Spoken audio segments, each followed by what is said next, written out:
republic for which it stands, one nation, under God, indivisible, with liberty and justice for all.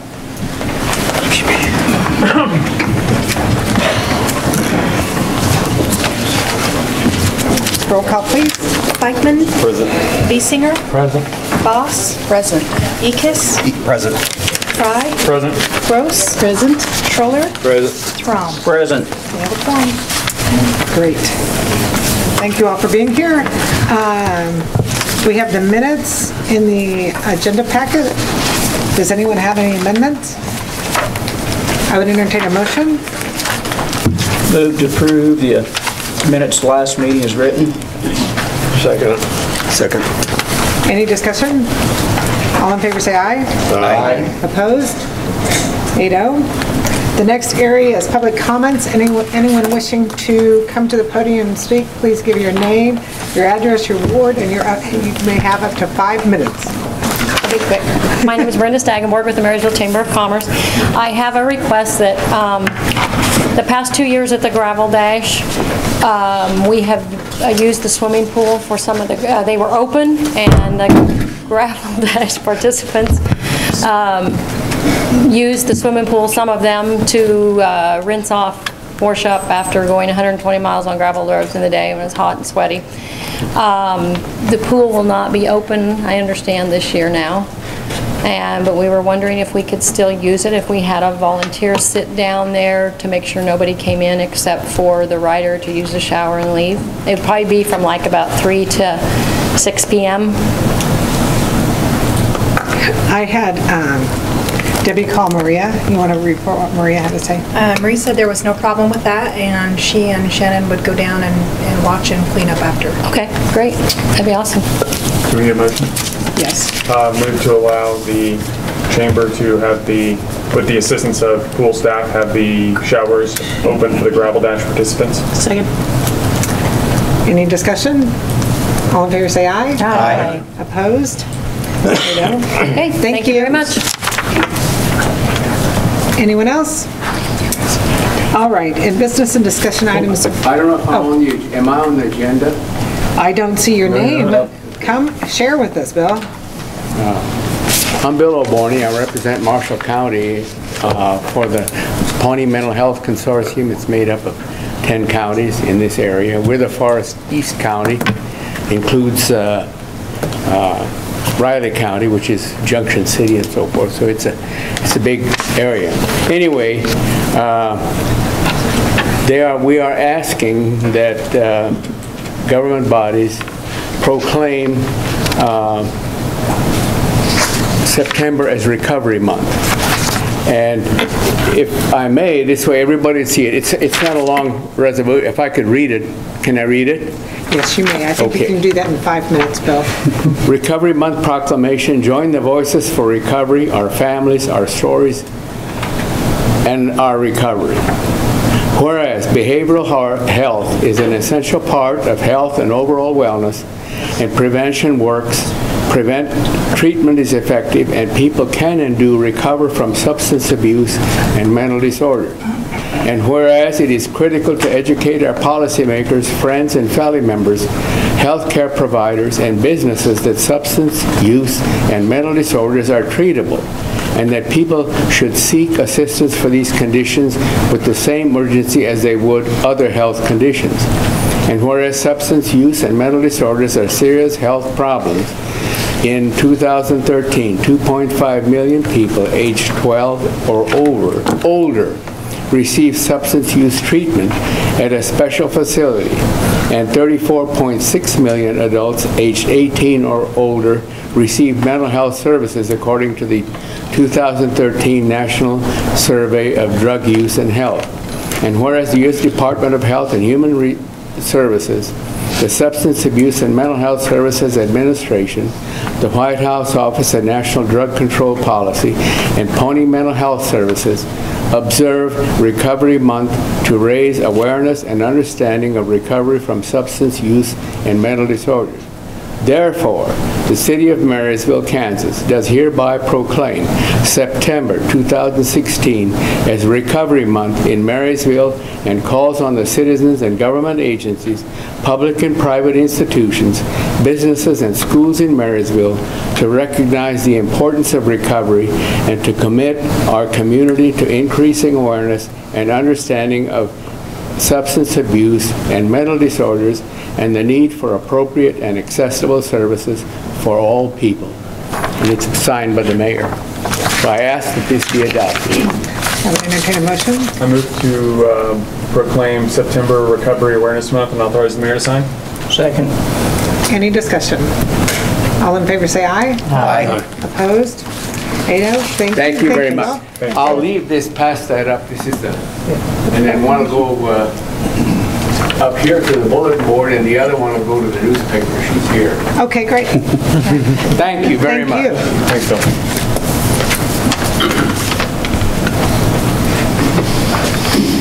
Anyone else?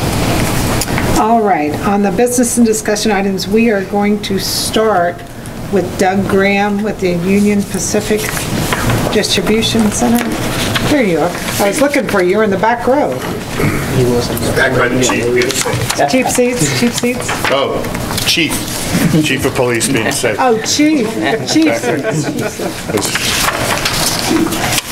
Good evening. Good evening. Hi, my name is Doug Graham. I'm with Union Pacific Distribution Services. We're a wholly owned subsidiary of Union Pacific Railroad. We're headquartered in Omaha, Nebraska. I'm the Senior Director of Business Development. I am coming in front of you tonight, kind of unannounced, and I apologize. This was kind of a last-minute thing that we put together. I'm not even dressed correctly, sorry.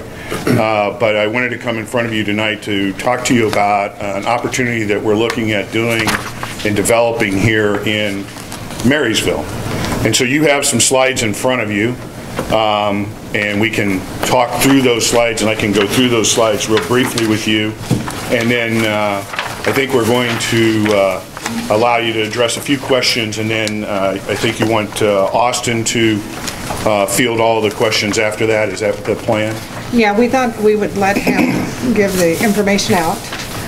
There's going to be lots of questions, and we have a really short time frame, so we thought we would funnel all the questions to Austin that you would have after Doug finishes his presentation. We can ask him a few questions, but in most of them, it's going to take some processing, so give them to Austin. Austin will get all the answers, and then we'll have another meeting. We can either have another meeting, call a special meeting next week, if we decide that's needed, or we can also follow up with at the quarterly workshop, which is the following week.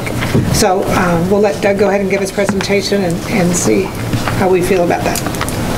So if you would just start on the first page, I mean, it's a wind distribution center. So what is a wind distribution center? Well, we'll talk about that in a minute, but basically the second slide talks about our product. Our product is called Wind to Rail. And the product is a combination of Union Pacific and Union Pacific Distribution Services, providing solutions to the wind customers, the big wind turbine customers that are out there. And so we go to market together. What we go to market with, if you go to the third slide, page 3, is we take to our customers, and I'll start at the bottom, with trains and train equipment and cars and fixturing, the things that to move the wind components by rail. And then we manage and operate distribution centers. So we have 44 distribution centers all over the United States and Canada. And these distribution centers are operating periodically, or some of them operate consistently. And what they do is they bring in wind components and we offload them. So if you go to slide 4, it gives you kind of a picture of what this looks like. So what we're proposing and wanting to do is start loading up wind trains at either ports or plants, the various ports or plants around the United States or around the different ports. Run those unit trains of wind components in here. I'm talking about the blades, the tower sections, the nacelle, which is the top of the turbine, the hub. Those things in here, the large components, offload them at a distribution center, which would be this center part, and then those would store and stay here, and then they would then leave out by truck and go to different wind farms in different areas. Now, some of the components will come in by truck also, and some of the components will go out by rail. So it's kind of a combination, but this is the traditional kind of a look, just to give you a flavor for it. I hope this picture kind of illustrates what we're trying to do here, okay? And so that's kind of what we want to do, and you can look on the page 5. It gives you an idea of all the distribution centers that we have, and they're where the Union Pacific shields are. And of course, you look there, there's one, a little blue star, and it's Marysville, Kansas, right in the center of the country, right? And Marysville is a great spot for us. We have 50 acres out here on the north side of town, and those 50 acres have not been developed. They're used basically for maintenance away and maintenance of our railroad, but we're going to lease those acres from our parent company and develop the land. We're going to hire some local construction folks here to come in and we'll spend money to get them to fix the land and make it pretty and nice and clean it all up and move all the things out of the way that are out there and kind of centralize that. And then we'll start going to our customers and talking about what we have. So just to let you know, there's a big group of people. This organizational chart you see on slide 6 just shows that there's a lot of people that are in this effort. So every little yellow box there are the people that are involved with getting wind to rail to work. And that's where you'll find my name there, kind of in the middle on the right-hand side. And so this team of people will all work toward getting this thing put together. So we have a distribution center in Kansas. The only one we have in Kansas is in Liberal, Kansas. So if you go to slide 7, you'll see a photograph of what the distribution center kind of looks like. And so just to give you a little flavor of how, you know, we have large cranes that we bring in, and then they lift these components off the cars and put them on the ground, and we put them in nice little neat stacks and areas, and then when the trucks come in, we'll load those up and send those out. So with that in mind, you can go, there's another picture just of Manly, Iowa. It's another one of our larger distribution centers. This is about 25 acres of land. I'm on slide 8 if you're with me. And so that just gives you a better picture. It's kind of 2 pictures that give you an aerial shot of what one of these looks like when they're kind of filled up. And then if you go to slide 9, there's kind of an idea of what a wind turbine is made up of, the components. So the tower sections, the nacelle, the blades, just give you an idea. And they're getting bigger, okay? So that's kind of the idea also behind this picture, is to show you that they're getting bigger, and they're getting, the blades are getting longer, and but that's good because they make more energy that way. So that's kind of the key. So from that, little background in wind and where we are. So if you go to slide 13, it kind of lays out, and I guess none of you want to represent our area because there's not a ward where this land is. It's the red area here. So I really, you know, it's just kind of interesting that this is not covered by part of the city. But nobody was there to vote. Oh, okay. So anyway, that's kind of where the location is. So it's a little red area right here in the corner. Everybody got that? Right up here, right? Yeah. If you go to the next slide, great stapling job, Todd. I mean, Austin, great job with that. If you go to the next slide, it shows you kind of the land also. To give you a better picture of the 50 acres or so of land. And then the last slide, I think, slide 15, or maybe there's one more here, 1 or 2 more. Slide 15 is the 7th Street corridor.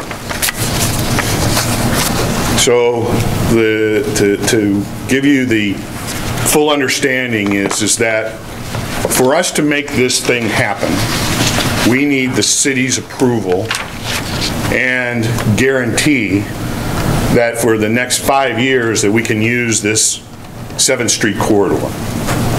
so that we can get from this possible wind distribution center that we're going to make and build and create and get to Highway 36. And we need the corridor to remain as wide as it is today, especially at 36th Street between Carolina Street, is that right, Carolina? Yeah, Carolina Street and Highway 36, and then also we need a narrower corridor between Carolina and Calhoun, and then from Calhoun going north is Union Pacific property. So we want to run right in front of the old depot, and that's where these wind train trucks would come in and out of, and so that's the access that we need.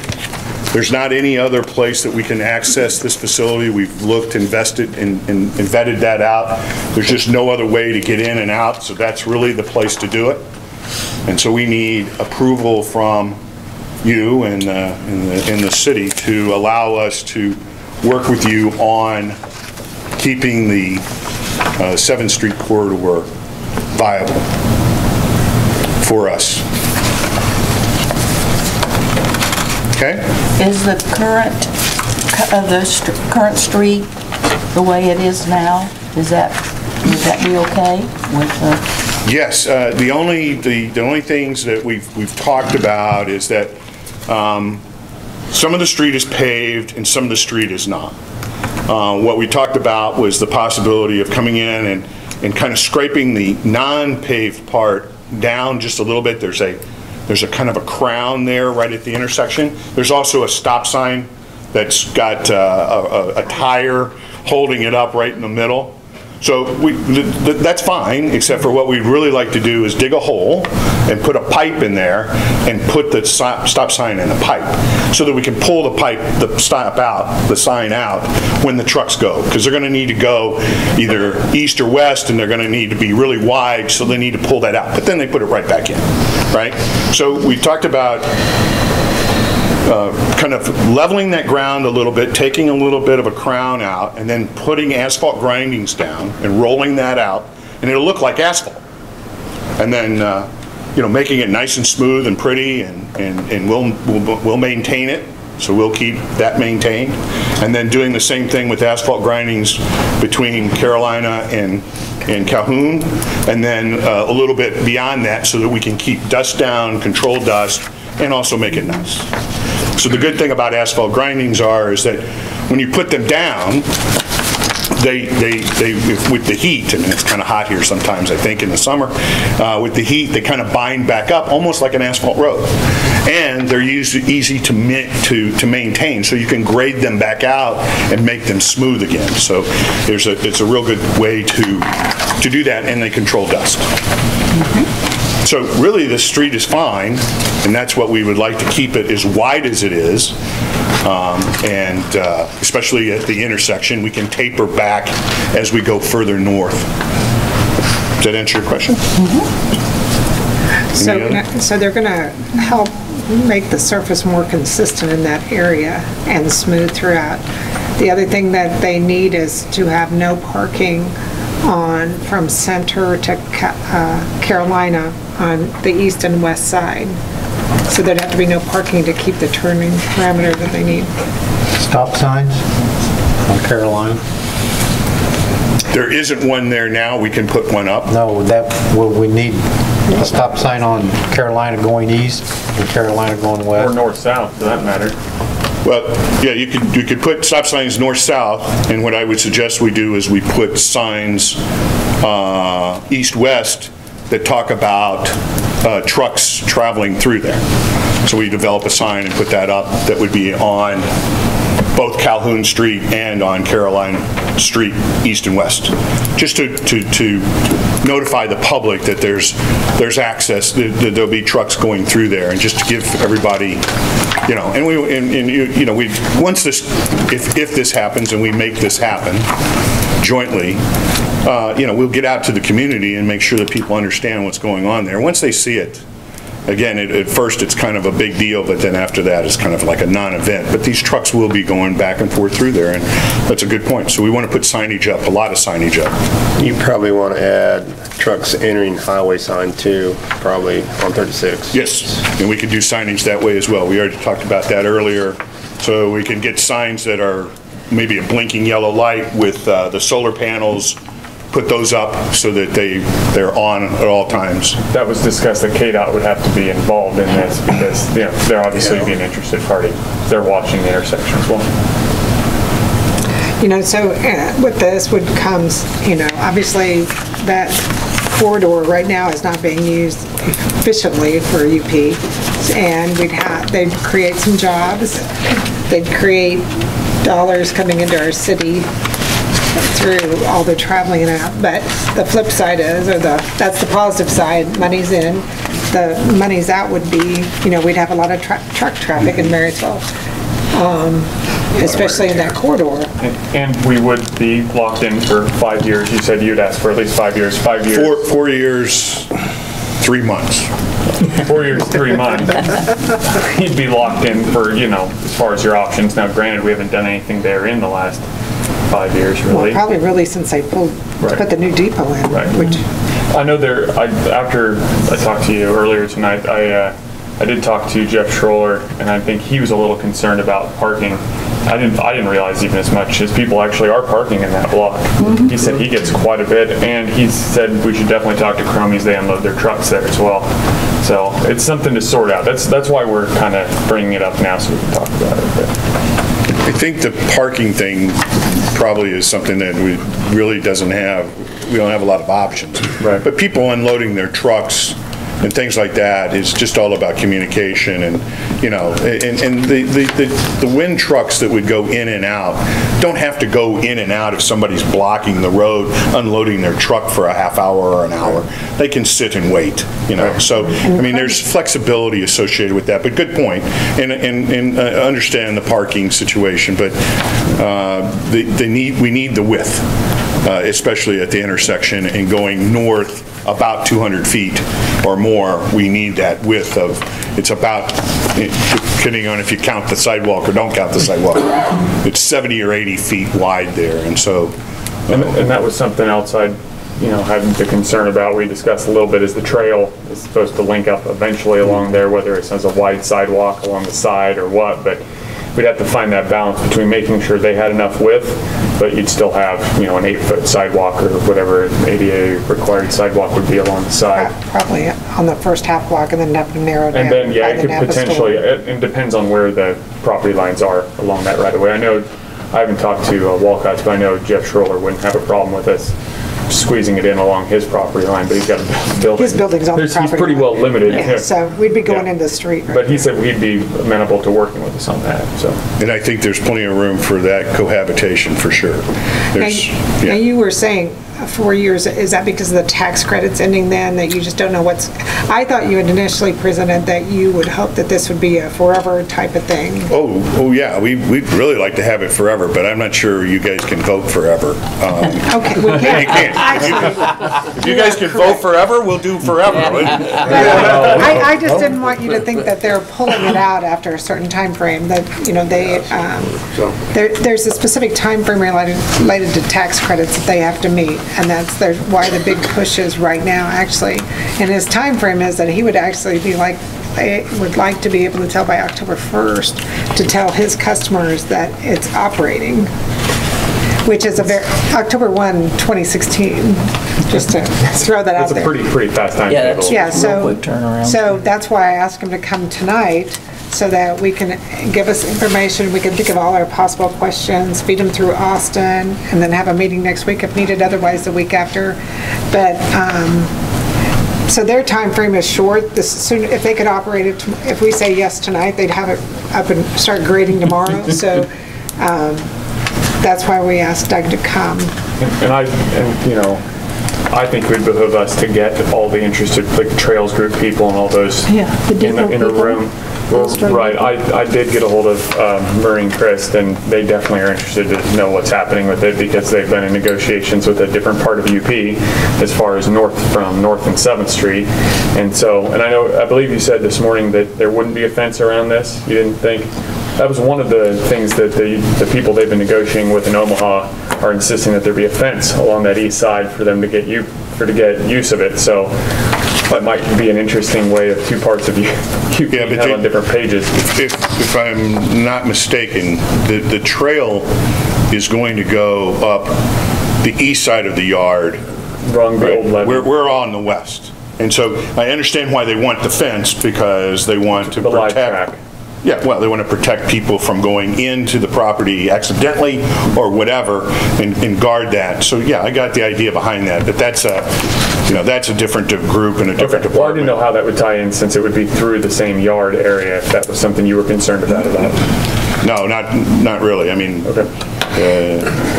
So what he anticipates right now is, say we say yes, October 1st, the last 3 months of this year, and then the first 3 months of 2017 would be probably lots of traffic.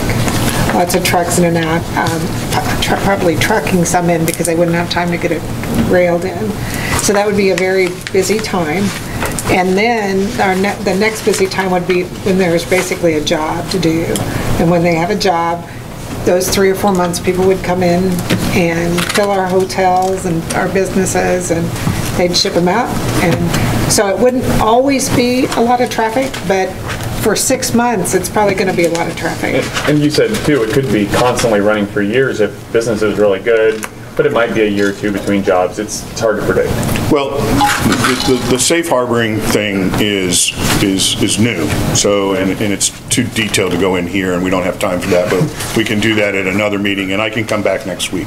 So we can figure out a time next week if you want to do that. But the situation is that a customer can buy wind turbines from a manufacturer, ship them into Marysville, and hold them here until 2020. In 2020, they must get those turbines and erect them at a wind farm in order to get the tax credits that are available in 16. So it's the customers they want to own the component, so once they bring it here and it's set down on the ground here, the ownership will change from the manufacturer to the wind developer. And so when that happens, then the wind developer is going to make the decision of when they're going to want to pull those components out and how they're going to want to pull them out. They're going to put them back on a train, or they're going to bring them out by truck. We don't know that time frame, and neither do they. And so that time frame could be that a lot of components sit here till 2018 and we pull some out, 2017 we pull some out, 2019 we pull some out, 2020. There could be more components coming back in 17 that get the tax credits for 17 and they have to go out by 2021. So it's kind of complicated in how the time frames work. Normally a wind project, we bring in enough components to put enough inventory on the ground to start trucking them out. So a wind project can last just a few months or 6 months, depending on the size. For example, this 34 turbines that were just put up down the road here, we looked at bringing them through Marysville last year. So when we were going through the negotiations with the manufacturers, we could not be competitive price-wise with truck at that time. So all those components were trucked out of Colorado and trucked here. And it's just, we weren't competitive and the trucking industry was really hurting, and so their prices were very dirt cheap, just being honest. So we couldn't compete, but we wanted to bring them here, and we would have, for 34 turbines, that's not much space. You don't need 40 acres for 34 turbines, you need 7 acres. I mean, it's and we actually stored them here. Yes, right, yeah. I hope you made money out of that. But anyway, that's the point being, is that what we want to do is we'd like for you guys in your consideration, because this is the chicken or the egg. Pretty simple. You guys say yes, we'll let you use this 7th Street corridor. We go to the customers and we go get the business and we bring it in. And then what happens is, if you look at that last slide out there, is we generate some commerce in this town. And so Ellen is going to be kind of my liaison to help with this process here. And so you know, during this time frame, you can go to her and get information as well, and she's going to help us through the process.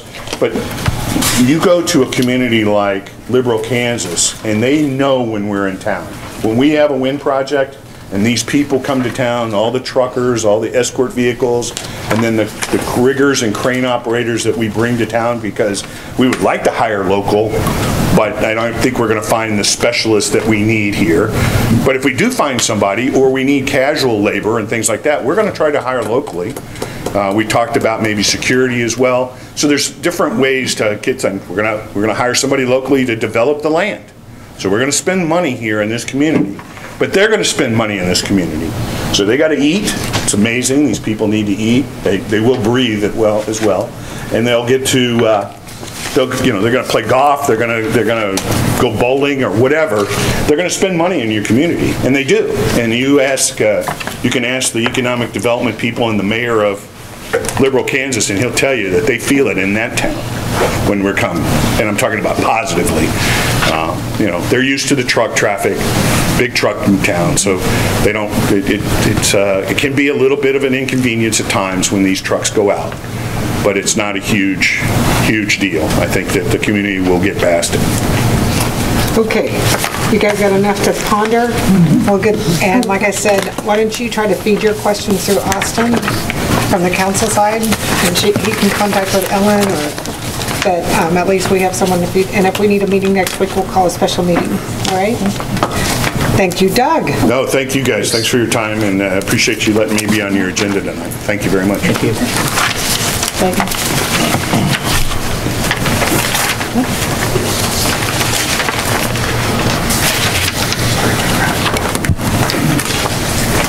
All right, Gary Yeager, is he here?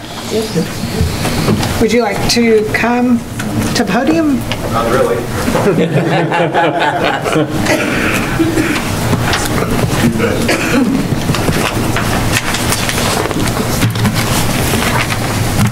You want to just give a brief overview of what you would like? Well, I was talking to Dave Richardson about a lot that adjoins my property at 105 Alston. It's, I don't know if you guys have a map of it there. We do. It's 44 foot wide. There's not too much anybody can do with it. I was initially interested in leasing it, and Dave called me today, and I guess somebody has some concerns about they would... I'd rather sell it. Yeah. Yeah. I'd rather just be sold. I think it would just be easier. It's not a lot that we need to own, and that way we wouldn't have to maintain it or mow it. And it's adjacent to his property, which makes sense. Then he can build whatever he wants on it. How did we acquire it? Do you know? I don't know. I think Dave said the feds gave it back to the city. That's what I wondered. Well, I don't know what they said it's not a FEMA lot, though. That's what I was going to say. Make sure it wasn't a FEMA lot. Yeah. But I didn't know if it was something where we thought UP was going to want it, and then we ended up with it after the yards went in, because it's just one lot, an island. Yeah, and the alley, I think, on the south of the lot's been abandoned. So I don't have any interest in doing anything with it other than putting a garden shed up and maybe someday having a garden. I don't even know if I'd be allowed to build on it, given the history of it and everything. As long as it's not a FEMA lot. You mean to sell it? Or to build on it. You could build on it, it's not a FEMA lot. Do we want him building on? I don't have any intention of doing that. Well, I think we should definitely sell it. I think selling it is a lot cleaner. Yeah. And Debbie did pull up the tax rolls, and it's appraised at $1,630. Do you even know that? No. Okay. She pulled it off the tax rolls for me today. So I don't know, do you have any proposal for us to buy it? You mean, do you want me to come up with an amount? Yeah. It'd have to be really cheap. I don't want it that bad. I'm just being honest. I see all the time in the paper, $1 and other. How's that sound? That's a different deal. That's feasible. Do you guys want him to come back with a proposal, or you guys want to propose something to him? Let's just do it now. What would it cost? Either I'll like what your What's it cost for us? proposal is, or I won't. What's it cost for us in legal fees to sell it? Ballpark. I'm just trying to think what it would all require my office to do. Quick claim or? Title search? Yeah, but I don't think I'd do the title search. Well, No. we're gonna have to do a title search. Right, it would be a fee to So, the yeah, city, there'd but be a not fee to involved my there. office. Closing costs. Less than $500 all in? I would probably get it done for that, I would think. I don't think there's a whole lot that needs to be done. So you're willing to pay $500 for it? I'd pay you $100 for it. But that didn't include the title search, so. Well, how about if we split it and say $300? How about we just agree to I'm whatever easy. it costs Can us you to tell get rid of it? What if we can do a little bit and get a number on what it's gonna cost, title search and paperwork? I mean, so we don't lose money on it. Well, let's just take care of it right now, can we? Would you accept $300? Yeah, I will. How about $300?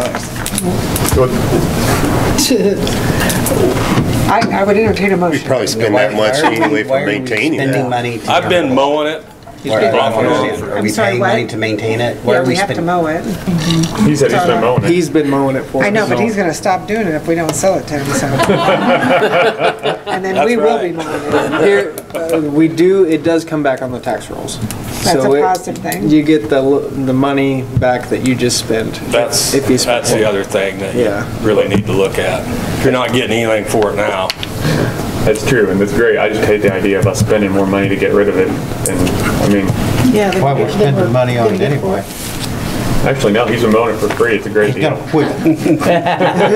I'm not gonna keep I mowing know, it. I know. I'm just kidding. I don't think we're gonna lose money at $300. I think we'll get it back in taxes Yeah. eventually. I got you. I move that we sell the lot for $300. Second. Any further discussion? But we'll take care of the legal paperwork side. I got one question.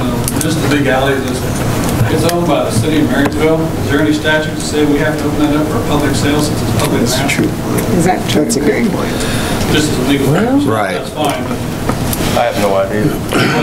I don't know that you can just automatically sell public ground to somebody because they want to buy it without public. Well, we have before, have we not? Didn't we sell some of this down here across from the pool? You guys don't Well, sell ground much. We sold some lots across from the Chromie pool. lumber. Well, right, and we sold across from the pool there along the 7th Street old rail bed, the trail. Precedence doesn't mean we Let me get it right. confirm it. True. It might be beneficial for the city to do an open bid financially, but I understand there's a delay. I'm less concerned about that than running afoul of the law. Right, but it's certainly worth looking at it for a couple reasons, but. So are you okay that if we postpone this to the next meeting to make sure it's legally acceptable for us to do this? Sure. And if it is, it's at $300? Yeah. $300. Yeah, I would say accept. Subject to, you want to go ahead and make Yeah, a motion, subject to. subject to finding out Yeah, it's legal? subject to. Who seconded it? Was that your The second? only thing I can say about that is then somebody might become aware of that and think, oh, there's my garden. Yep. And you guys are bringing me competition by doing that. Well, I think as long as we can legally do it, I think you've got it for $300. That's what this motion is for right now. We're not putting it up to bid. I do think we should clarify in the motion that we're paying the closing costs and associated fees with the property transfer, right? So that's clear. Right. Okay. Okay, so we have the motion, sell for $300, subject to it being legal, and us picking up the closing cost to sell the property. Okay, all in favor say aye. Aye. Opposed? No. 7-1. All right, thank you very much. I guess, Craig, you'll let us know, and we'll let you know, Gary. Thank you. Thank you. Nick Stoller, you're up.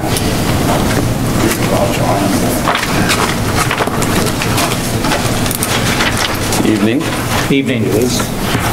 I'm here to ask the city to vacate a portion of 9th Street north of Jackson Street adjacent to my property.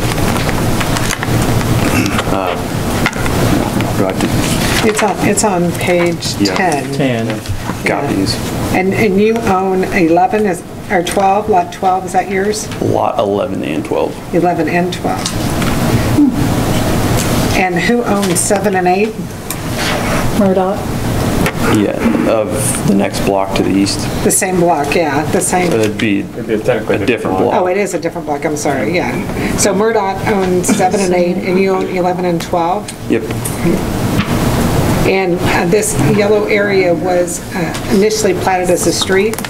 Yeah. And now, we're never going to use it as a street because it runs right into the trail. It's covered in trees, isn't it? Yeah. It's got trees on the front. The city's never maintained it. There's never been anything there. It's overgrown. It drops off. It's in floodplain. Yeah. What are you going to do? Build a house. It's not With a basement, maybe. Yeah. On stilts? A big basement. It's already cut out for you. That's right. Yeah. So anyway,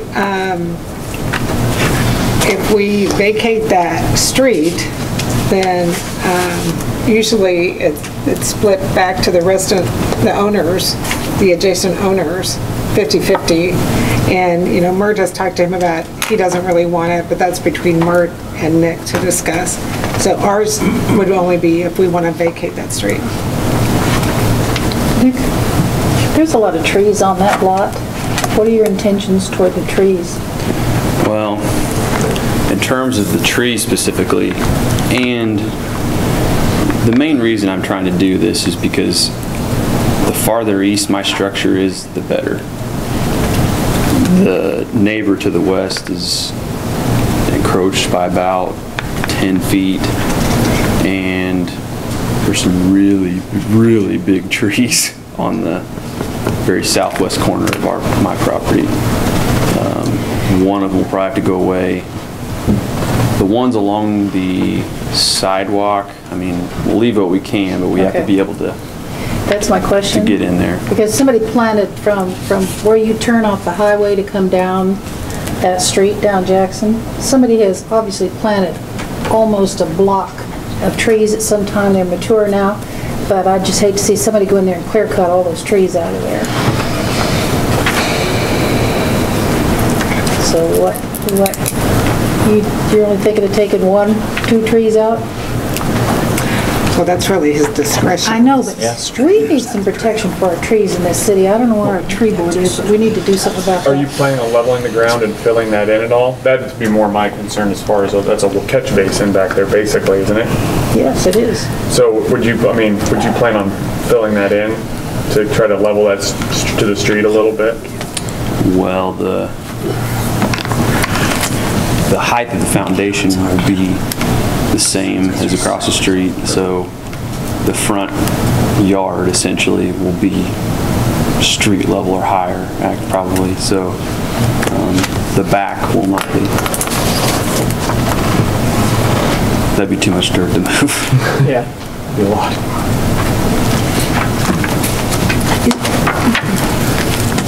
Have you checked to even make sure you can put a house in there? That floods.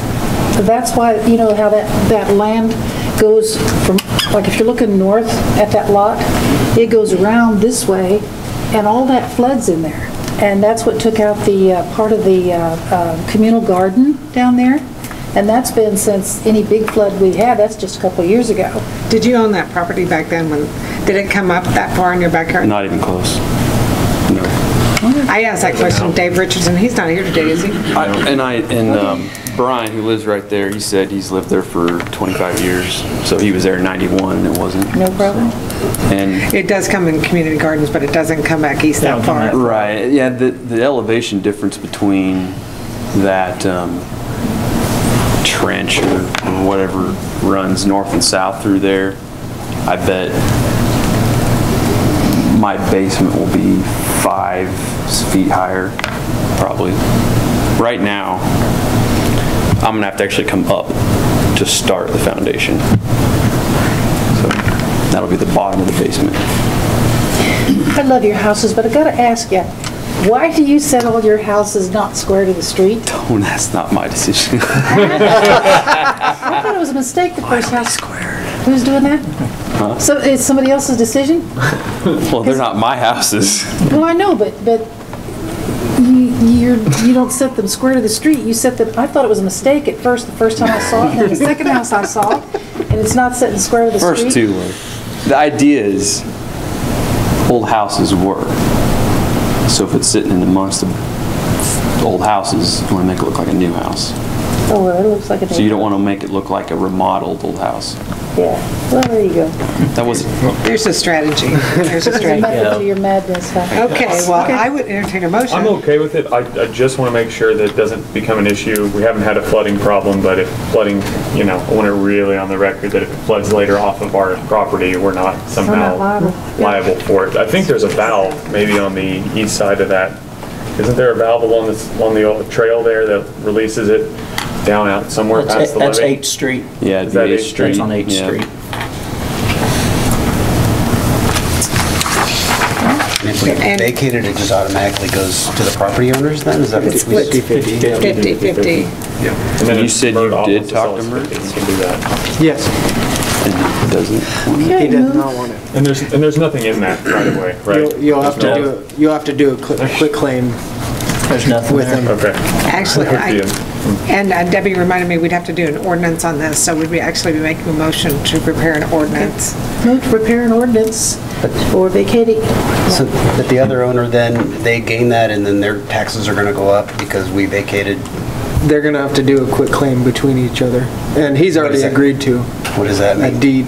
He's gonna have to take sell the deed for the other half. Yeah. I got you. Okay. You're willing to take the other half if Mert wants to quick claim it? Yes. Okay, all right. The advantage. Yep. So, you want a motion to prepare an ordinance?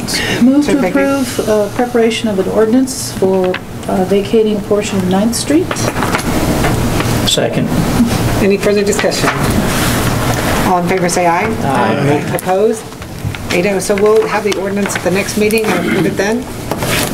What's that? We'll prepare the ordinance and approve that next meeting. Oh, okay. Yeah. That'll be a done deal. Okay, I did. You can talk to Mert. Okay. He had knee surgery today. Say a little prayer for Mert. Say a little prayer for Mert. Okay. Wayne Cruiser, you're up.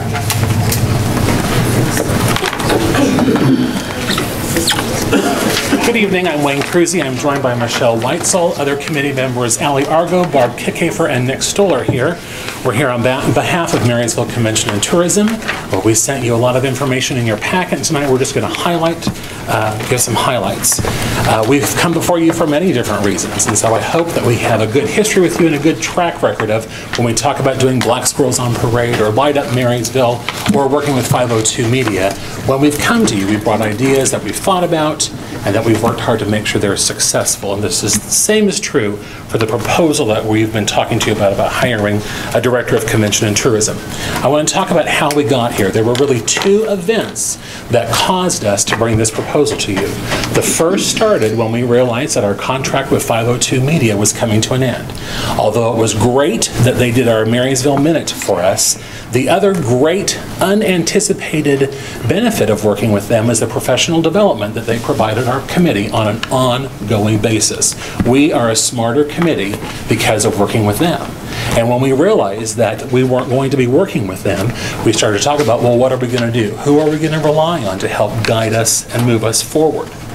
At the same time, when the Chamber gave their report for what we've now learned is the Convention and Visitors Bureau, when they gave that 2015 report, and we saw all of Brenda's hours that she spends on convention and tourism as compared to the amount of money we give them, we realized there's a discrepancy. How we're operating is not working. And when we talk about it not working, what's been lost in the message is it's not working, not because it's a bad thing. It's not we're saying, oh my gosh, someone's not doing their job. It's a great thing because things are going so well. We're so busy. We're bringing more tourists to our town. We have to change the way we're operating to meet the current way that we're operating together and to meet those current demands. And at the same time, when we looked at Brenda's report to see how she was spending her time, if you break down all those bullets, you see there is a lot of time spent assisting the tourist, That takes up a lot of time, and we hear that every month when Brenda gives her monthly report. Probably the first thing she says to us is, it's been a busy month at the visitor center, because we have tourists, either they're coming in, or they're calling, or they're emailing. When you look at her report, that 714 of her hours are spent on assisting those tourists. But while so much time is being spent on that, that means there's not a lot of time left to spend on leading us and moving us forward. Michelle is going to give you a handout. It's a copy of the annual report, but you're going to see my red notes. Because when we talked about last month, or the last time that we came and we said, okay, we want to hire a Convention and Tourism Director, and here's what the Chamber would do, someone said, well, it looks like you don't want to work with them. That's not true. When you look at our proposed the proposed things that we want the Chamber to do, when you compare them to the report, and when you line up, if this is the expectation, my red notes are that's how much time Brenda has spent doing those things. When you add those hours up, that's 831 hours, multiply it by the 1282, that's over $10,000. So she'll still be spending a lot of time working for us. The concept is, even though the list might be longer, or be shorter, the amount of time is still needed to do those, to play that assisting role. And if you look at our job description, some have said, well, it's the same thing. It is not the same thing. And hopefully you've had a chance to look at our job description and compare it to the annual report to show there is not a lot of overlap. And we're trying to break this up just so that we have someone working on assisting and someone working on leading, someone whose sole responsibility is to be in the driver's seat and bring more travelers to Marysville. And I'm going to talk a little bit about the agreement that I think we talked about last meeting. As of late, that agreement's been a sticking point in how it's operated between the city and the Chamber and our Convention and Tourism Committee. Regardless of how it reads historically in the past, that's not how we've operated. I've been on the committee for 4 years, and you know, we've been really in the driver's seat trying to implement some great ideas. For instance, when I first started on the committee, we implemented a tour of the museums. We worked with the Chamber to do a mixer for a tour of all the museums in town. And as you can see in the letter that we gave you, we've really accomplished a lot of things just even in the short time I've been on committee in those 4 years, such as the work with 502 Media, the Black Squirrels on Parade, and the Light Up Marysville. And again, those are ideas that have been generated from our committee of volunteers, and they're big ideas. I mean, if you think about the Black Squirrels on Parade has really ballooned into something really great, more than what we even thought it might be, and that's why we really need that director to implement those great ideas that we've had. At our Convention and Tourism meeting on Wednesday, again with the agreement, has just been a sticking point. It was almost insinuated that we should have asked the Chamber for permission to do those things, and again, it just is the way that that's worded, that's become you know, just a sticking point in the way that we're trying to move forward and operate. And for the Tour Kansas trade show that the Chamber attended, or that Brenda attended, excuse me, on behalf of the Convention and Tourism Bureau, it was hard. You know, we want to provide a lot of ideas and direction on where we might want to go with materials and displays and things like that, and there was some pushback on that again, not really knowing what our role is through that current agreement. And everything on the pamphlet was branded with the Chamber of Commerce, where we might have encouraged it to say Convention and Tourism Bureau in order to promote that particular part of our town. And so I really think that's why we need a leader. I really do. You know, we talk so many times at these meetings about collaborating and communicating with all of these groups, you know, whether it's the Chamber, the Main Street, or MCDC, and right now those groups are communicating with 10 of us. There are 10 of us on our committee, and we're all doers, and we're all very opinionated and talkers, and wouldn't it be nice if we had a leader that could join those other 3 leaders at the table of those other organizations and really work, because we all have the same goal. I mean, we really do. So I'm hoping that you will approve our request for a director. So we kind of have 2 things going on here. One is the agreement that's on page 24 to 26. The agreement side, I just want to say, since I've been going to the meetings, the way the agreement when it is written is not how it's what's being executed right now. And what is currently going on is our committee, which is our city committee, is really making the choices on how to spend the money, the transient guest tax money, and then the request is filled out by Brenda, and she brings it to the council. We vote to approve it or not approve it or send it back to the committee, and that's the order of things. And so when you read this agreement, that's not how this agreement reads. So I really feel that no matter what we do, we need to revise this agreement with the chamber because it doesn't reflect what's currently happening. I don't know if back when it was initially proposed in 1986, or I should say I do know because Kenny Sells was on that committee, maybe not that far back, but a while back, and he said it used to be that the committee just kind of, every approval came, they just approved it and passed it on, had lunch and left. And most of the members were in their 70s and just happy to be there and happy to serve.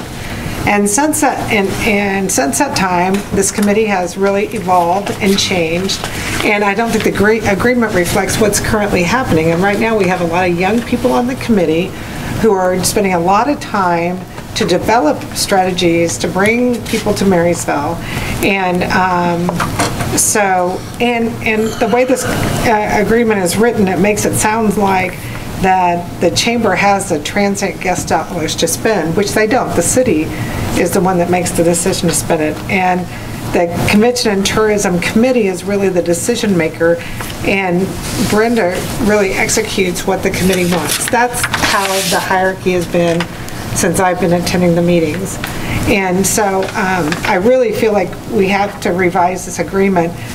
And that no matter if you hire somebody different or not, I don't think this truly reflects what's going on right now. As far as the position, I know when I went to the NBATH meeting, they specifically said we need to have a website to show the quality of life in Marysville, to really praise Marysville, get people interested in coming here, moving here, both from a tourism and as far as jobs and businesses and stuff. And they really said that it's going to start with a website talking about the quality of life in Marysville, which is what this person will do, is create this website that hopefully will draw businesses as well as tourists to our community. And this hasn't been done before. And the other thing is to point out that both Brian Frogel and Sharon Kessinger, both wrote letters saying they're in favor of having this director position because it has grown, what they want. And I believe that Sarah Kessinger put an article in the newspaper saying, how big Kansas tourism is. And I think that this committee wants to let Marysville grow in this area beyond what it has in the past.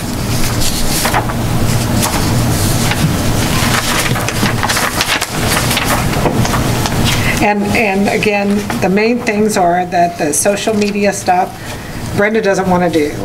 And the other thing is that interacting with all the hotels and restaurants, Brenda doesn't want to do. And the other thing is that we really need to have somebody involved with the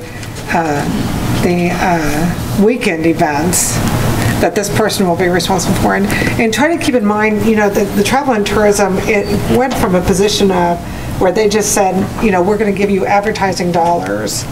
And that's all they did. Well, now they've created all these events. They created, Black Squirrels on Parade to bring people here. They've created Light Up Marysville to bring people here. So they are much more involved than they used to be, and they just want to continue to have those kind of functions grow.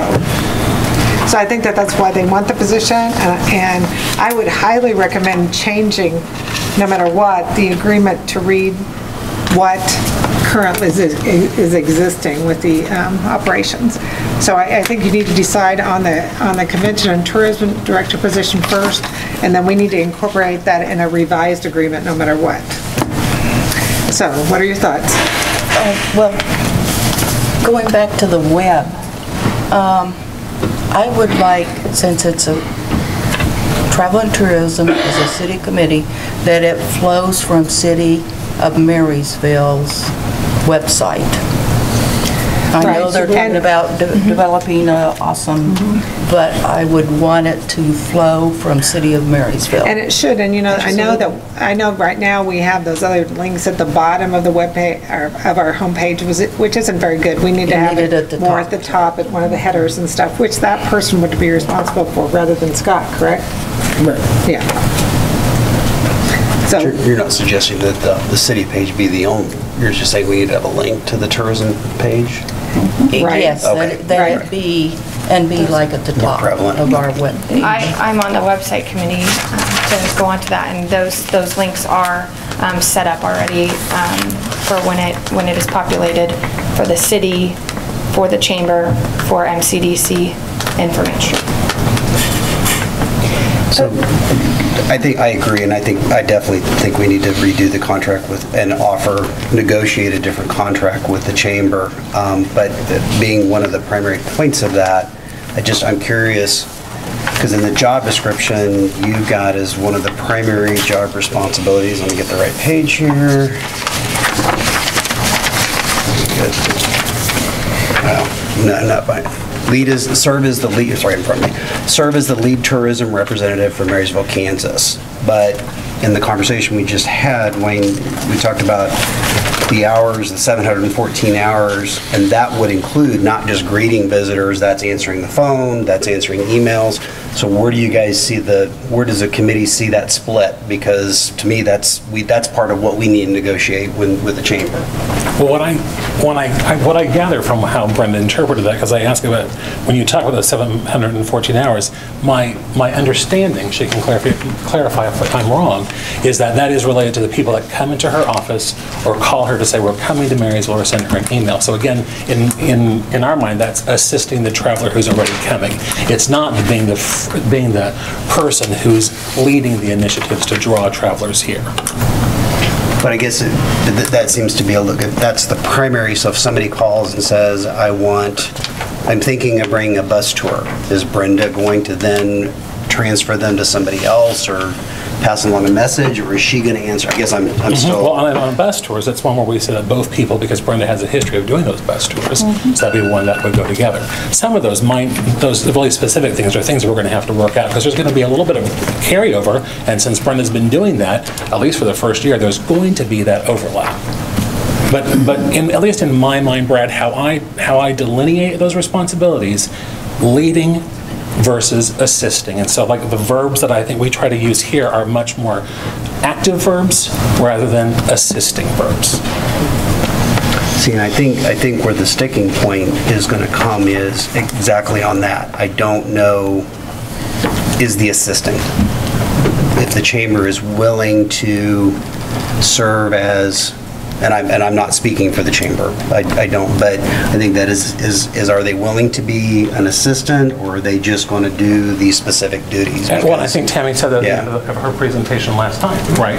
I mean, they said that I don't want to speak for you, but what I heard, and I thought what we talked about last week was, once the director position was decided upon, we'll go back, meet, and decide if we want to. Well, no, I understand that, but I think that word, the word assistant, and I'm not saying that's right or bad or good, it just, that's, it's almost been said that Brenda's assisting, and I don't know that that's really the correct word. So what you're going from is somebody that was doing a role to being the assistant. I think assisting the traveler that's here now is the word. Well, no, I would disagree, because we're talking about, here's the primary contact for all tourism, but Brenda's going to assist that primary contact in being the other contact. That, to me, that's different than being the greeter. And I'm not saying one's right or wrong, I just think that's where the contract comes in, and that's where, I mean, I know it's going to be a gray area, and it's not something you can put down exactly in paper, but... Well, I guess I turn back to the annual report, and when I look at that annual report, I don't see a lot of leadership in that sense. So I guess that would... Well, but I don't know that was necessarily their leadership part was not. Maybe you're right, that was probably not part of it. And from, let's say from Brian Frogle's standpoint, he feels there's a lot of potential there. That we have all these people that come to the sports fields, and there's really no one trying to draw them beyond the sports field. And that's going to be this person's job, is to draw them beyond the sports field, to spend money and time in Marysville, or come back. to Marysville. So that's one of the key points. And, Sharon Kessinger was the same way. She felt like we needed to make more efforts out there to bring people in.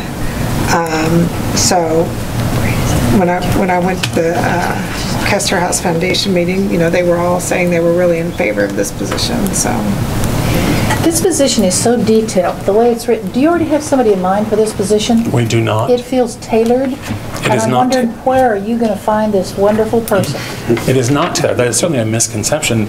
And if you see how I presented my sheet to you today, obviously I'm not applying because I wouldn't even know how to go back into this document to add red things. The person that we're going to look for is someone who's going to have to be really savvy in a certain type of design program. When you think about how you're marketing your city and the types of marketing materials, I really can't even get into those details. They're part of the preferred requirements. You can address this much more than I can.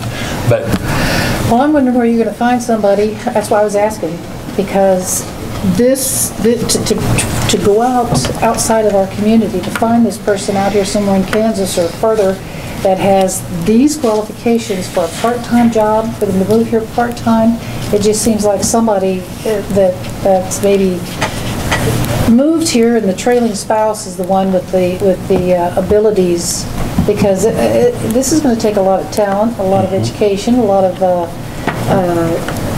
savvy to fill this job. Absolutely. And to be clear, we have no one in mind, but I will broadly say 3 people have contacted us who have said we've heard of this job and we're interested. And those 3 people would certainly have the qualifications here. I can't say their names, but... I think too, like in my line of work, we have a professional society, and when a job was available for my counterpart at work, we reached out to that professional society, and they, broadcast that out. I would hope that, through TIAC or something like that, we haven't, I'm saying that and not having no research on that, but that we could advertise that position through those avenues as well. You never know who might be wanting to move. Thank you. Because Marysville's so great. We have to sell Marysville, yes. Absolutely. We're in a mode of selling Marysville. So. Does anybody else have any questions more about anything that was in the packet? Or To clarify, is this something that will automatically roll or will come back on an annual basis for reapproval, or what's? Mm-hmm. This is just we're coming to you for a 1-year. And that's how the evaluation tool is built in? On the second page there, page 17, it talks about the review. One of the concerns when we met as a committee was accountability.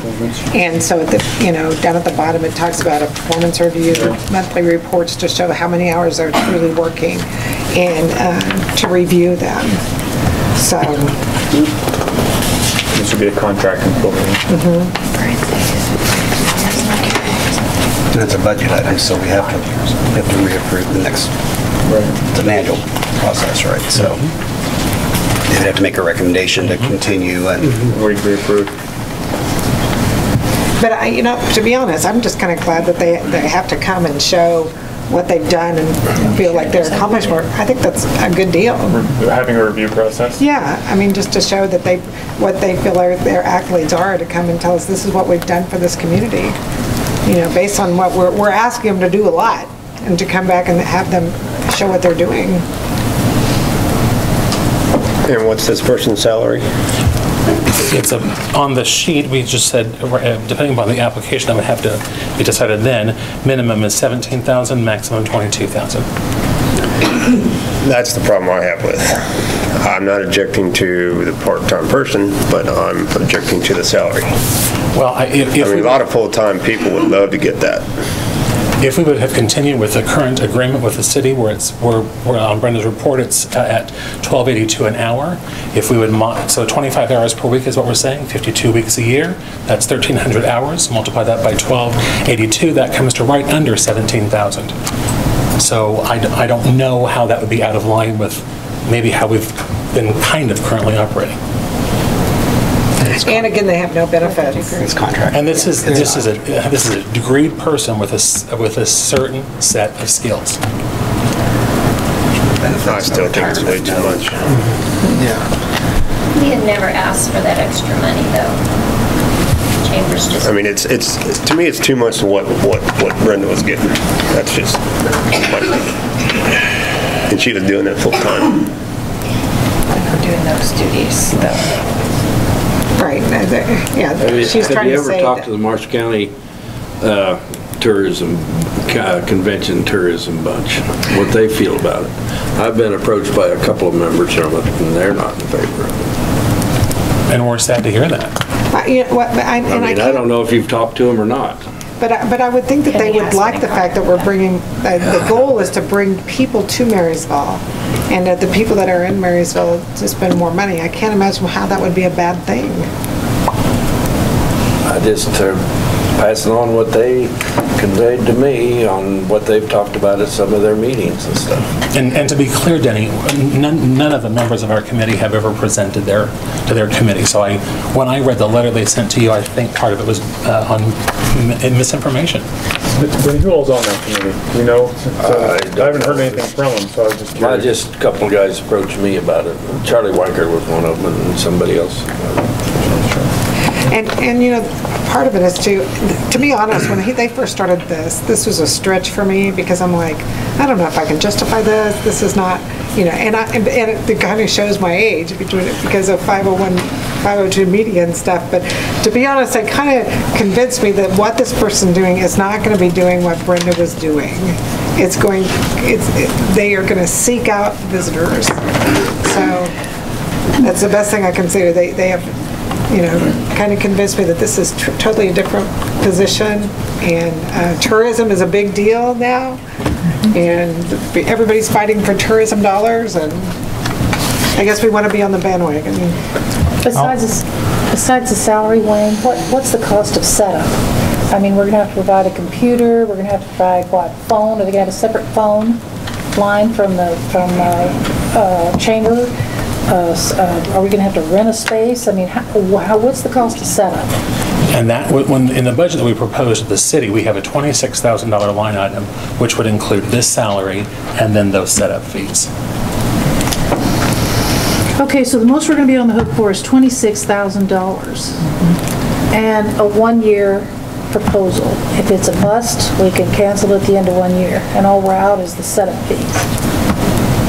And we were paying 502 million at $24,000 a year. I mean, it's really how we arrived at some of these numbers. So we've showed that we can stay within that budget for several years now. So is this person going to be going to conventions? And because, you know, being on the finance committee, when I see that come in, I look at the line items to see where this money is being spent above and beyond salaries. We spend thousands of dollars sending people away to conventions and meetings and boards and all of that. That adds up a lot, and I don't think we have even considered that. So is this person going to be traveling? Are we sending this person to we said that there is some travel involved. We agree with you, Vicki, and actually from our committee, the times that we have traveled, and I say traveled loosely, Brian and Allie attended a webinar, and after they attended that webinar, the next month they came, and that was talking about sports tourism and recreational tourism, and we already have a committee that we're starting to start working on that. When Allie and I came to the conference that was here a couple of weeks ago, we came back to the meeting and said, here's what we learned, what do we want to do about it? We also heard you at the last meeting say we have to fill out forms. At our last meeting, we proposed a form that we fill out so when people go, part of it talks about what did we learn and what are we going to do. What was the benefit? That's always been my concern. When I look and see the bills come in for those, I'm going, I haven't heard anybody say a word about what they learned or what we're going to implement from it. Information just hasn't been shared from people that we've spent thousands of dollars sending to conventions and so you can't say always, but sometimes we haven't. A lot of times. I'm glad you implemented that. Thank you. I think professional development is really important, especially in tourism where, you know, just as we've talked about, it's evolved so much. But I would hope that, you know, considering all of the stuff we're doing, and that we would definitely hold that person accountable for those, you know, events that they attend and that they come back and fill us in on that information. Absolutely, thank you. You know, it's amazing how this committee has evolved since I've become a part of it, because it shows that even when someone requests funds for advertising dollars, they have this whole form to fill out. How many people you think are going to attend? What is the benefit to Marysville? How many people will you bring to Marysville? And then afterwards, they have to show where they spent the money. I mean, they're very accountable on how they spend money now, which is very very good. We just revised that within the last calendar year to make it even more accountable with the use of like our logo and signage and things like that. Well, I think that's a big benefit. I felt real good about the 502 media, but it was kind of like biting into a chocolate-covered melt ball, you know? And that looks big and good, and then it collapses. There's nothing in there but a little bit of sugar. And I felt that way about that for the money we were spending. I really didn't feel that we got all we could have. Now, y'all are drawing on that. Y'all are building on that, so maybe we are getting the benefit after the fact.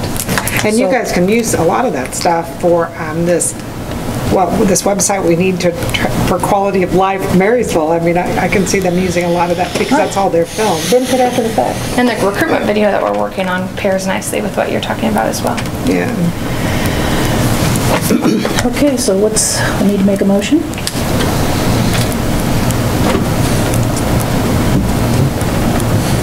I'm gonna. You started to ask questions, so No, fine. Go ahead, Vic.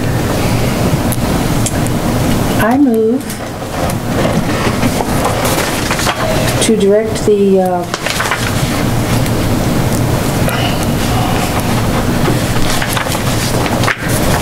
Tourism Committee to begin their search for a Director of Convention and Tourism. The job to be covered by the parameters listed and discussed. And on that equipment and stuff, you made the comment that you don't think it will go over $4,000 a year, right? So it's like maximum $26,000. That's what you. Okay. Okay, to not exceed $26,000 a year? For next year, for 27. Or actually, they probably want to start, you probably want to start looking for this position right away, right? Is your intent to look right away? Our intent is to start in 2017. Okay, to have them on board. There's still lots of work that we have to do. To have them on board 2017. Absolutely. But to start it, go ahead and put the job out there. Okay. Is there a second? I'll second. Is there any further discussion? I think we ought to decide on a different salary.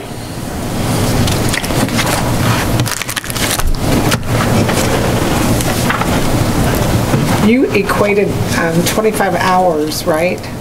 Times the 1282 to be just under the 17,000, right? And $16,666. Okay, so they presented a salary that is just slightly above what Brenda's is, and this person has a degree, college degree with specific skills for this marketing thing, so. I understand that.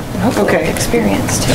But I think this part-time person ought to get, Brenda ought to get the same type of salary. They both ought to get the same. You know, they're spending at least $31,000 for salaries. They ought to be just They're half and different half. jobs. They're different jobs. I don't care. Okay, well, You we got have a full-time and you got a part-time. Wait. We have a motion and a second. We can just, we appreciate your comment. Is there any other discussion?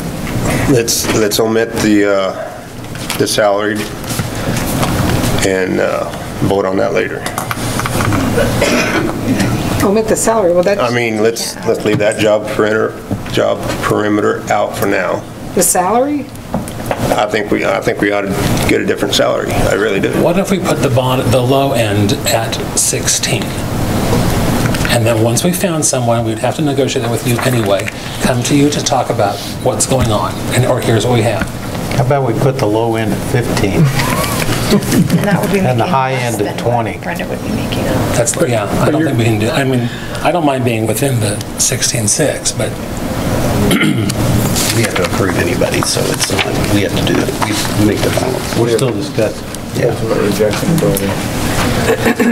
This rate, they make the same rate as Brenda.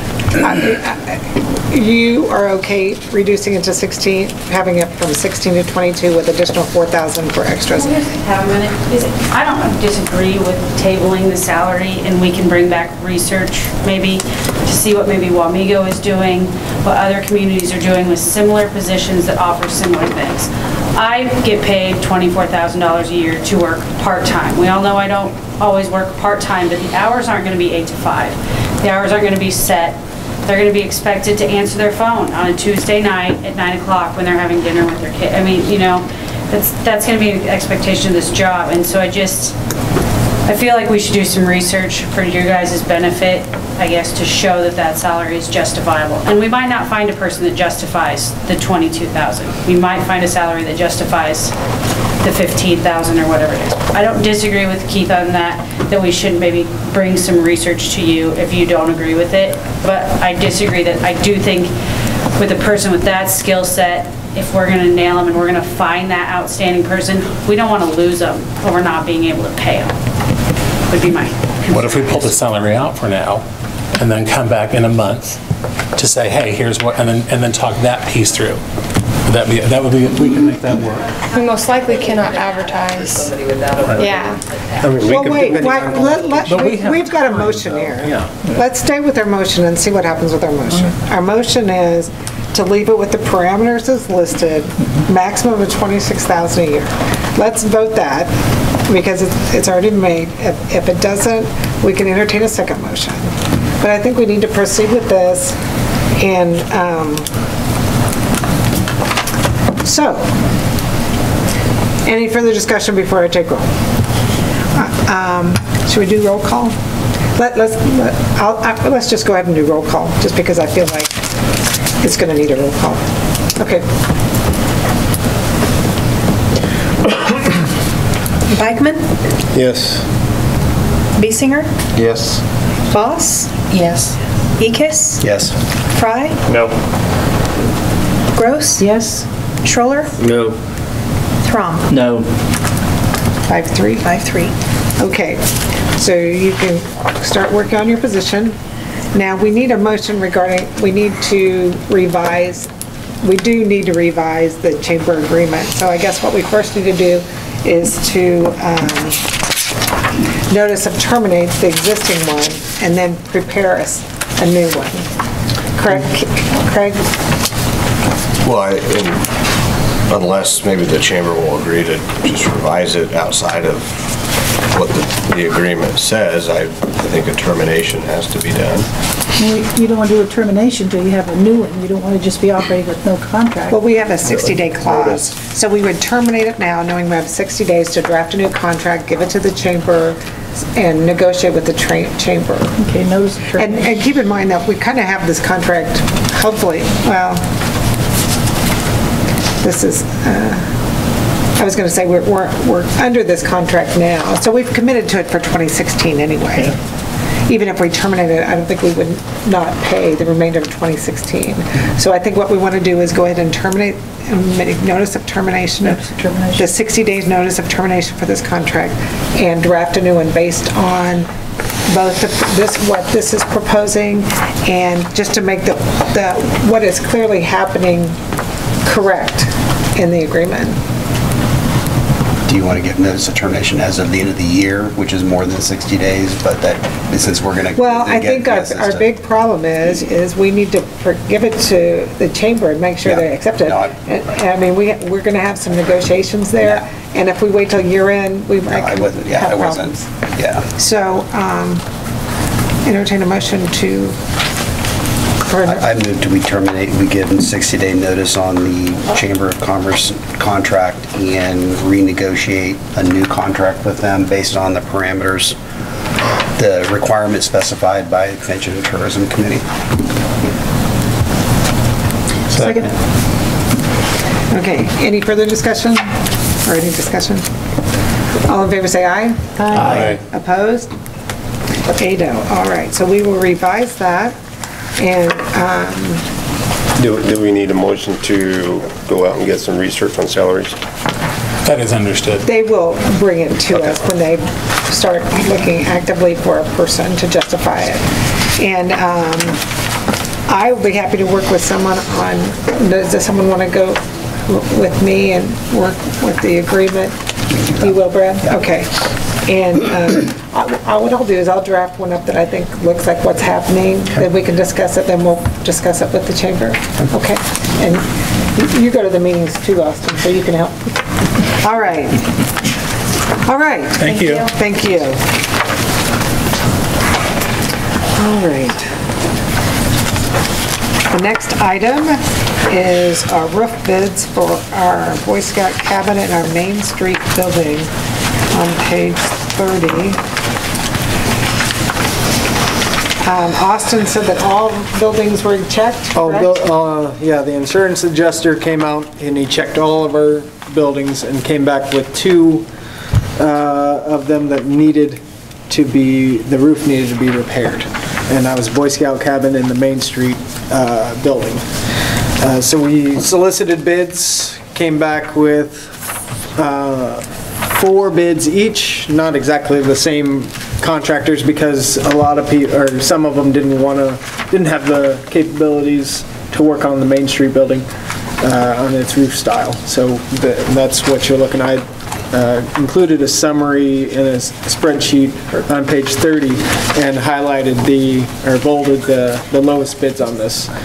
It's recommended that we get these fixed, otherwise if they get damaged again, the insurance won't pay for it. And we included what the insurance said they would pay for, but according to them, they would follow what our bids say, whoever we choose.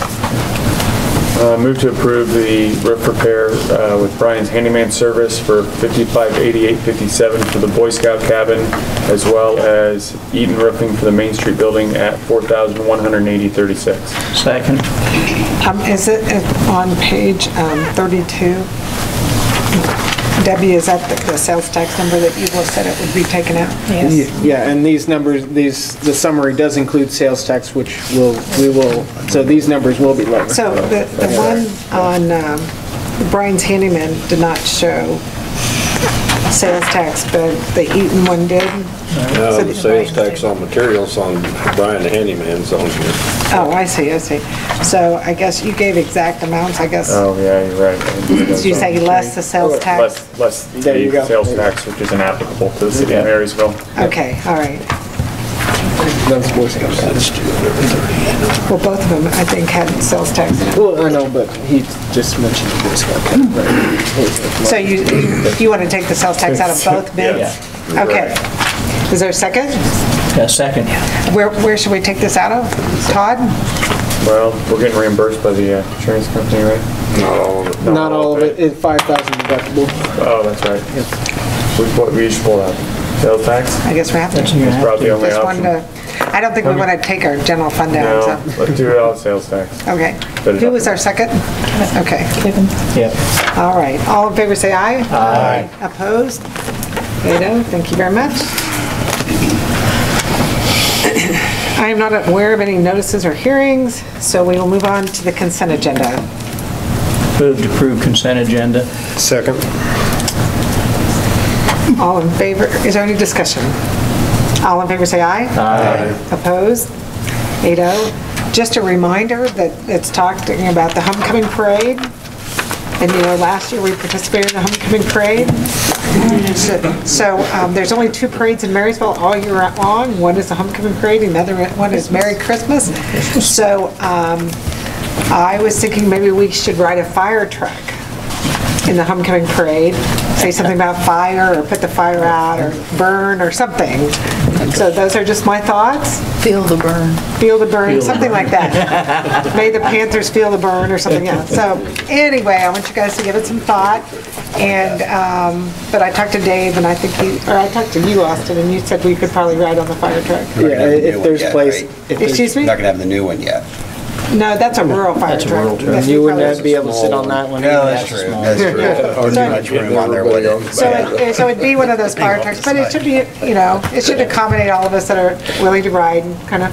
I think we should participate. Like I said, there's only 2 parades a year, so put that on your calendar, September 23rd.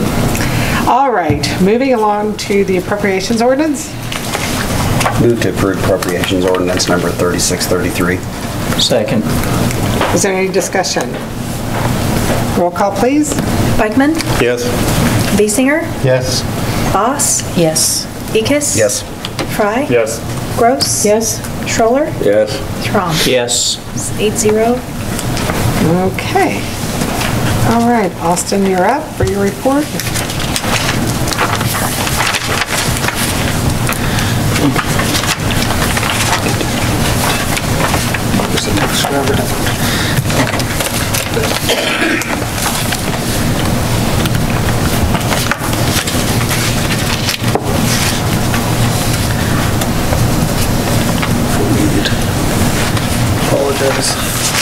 Trying to see how paper works. Paper works. Yes. First one is the crosswalk improvements engineering RFQ, and I included the it's out of order. The narrative, and I could have sworn I had. I don't have the bid request in there. I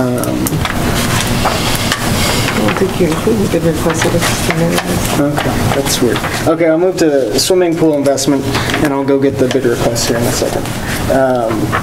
The swimming pool investment money is sitting in United Bacon Trust right now in a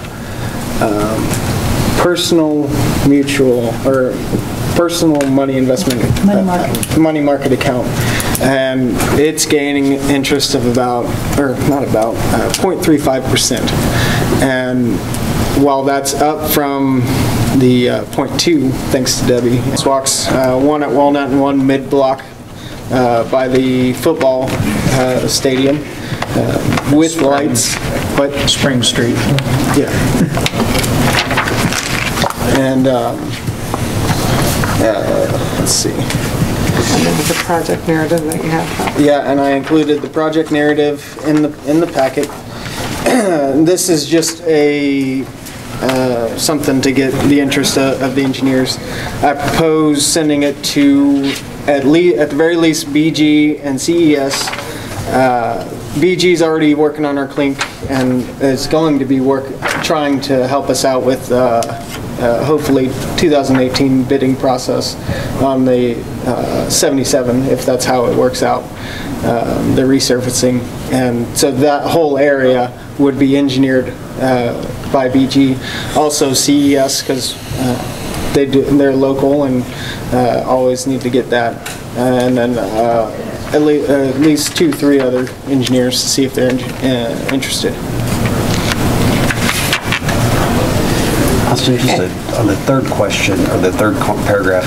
Maybe I'm just not reading it, but it seems to say that that the project's contingent on the clink funding, and I'm not. Which we were hoping to get funding. So maybe I'm just reading that wrong.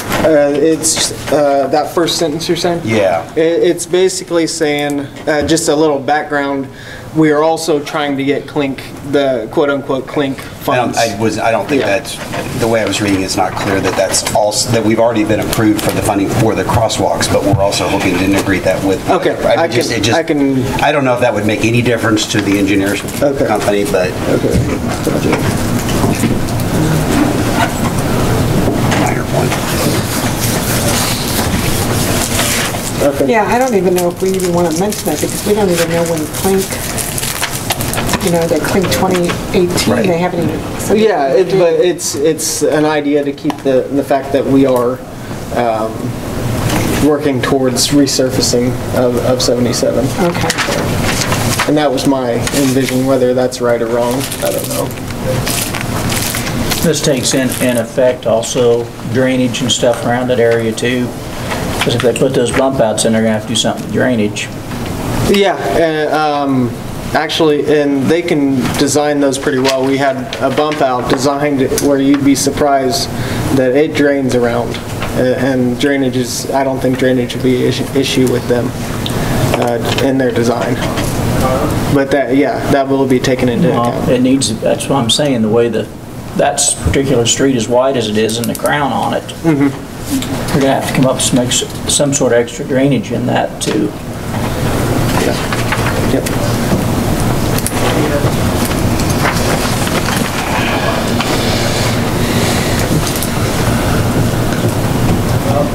And I see they're due by September 12th, so by that meeting. If approved, yeah.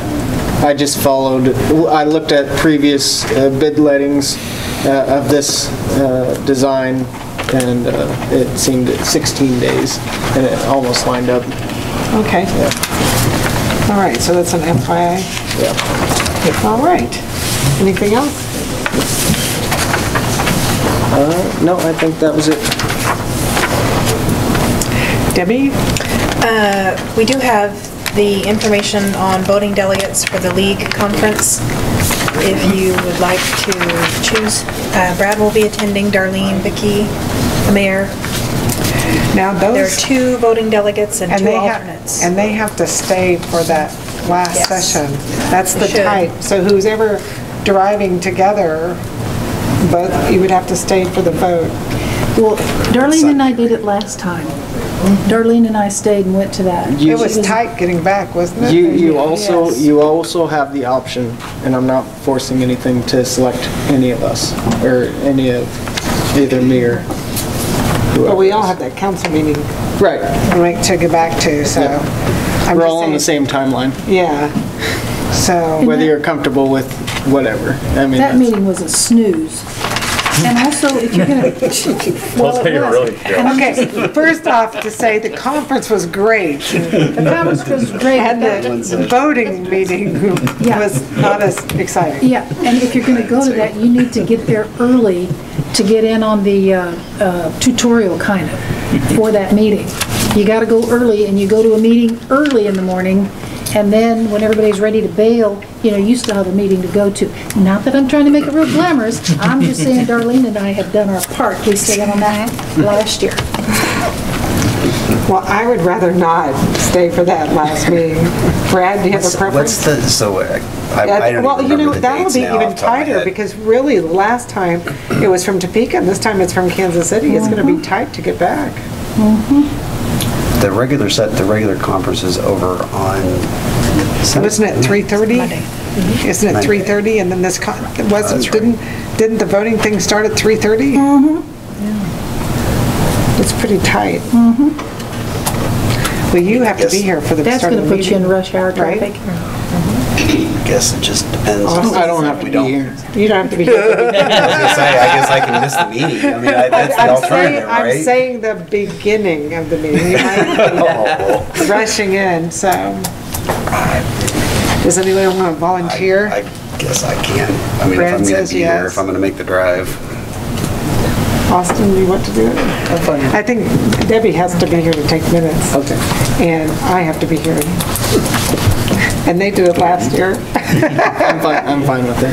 Okay. Narrows it down. Just don't get a speeding ticket on the way home from Kansas City. I'll take the In your new car, right?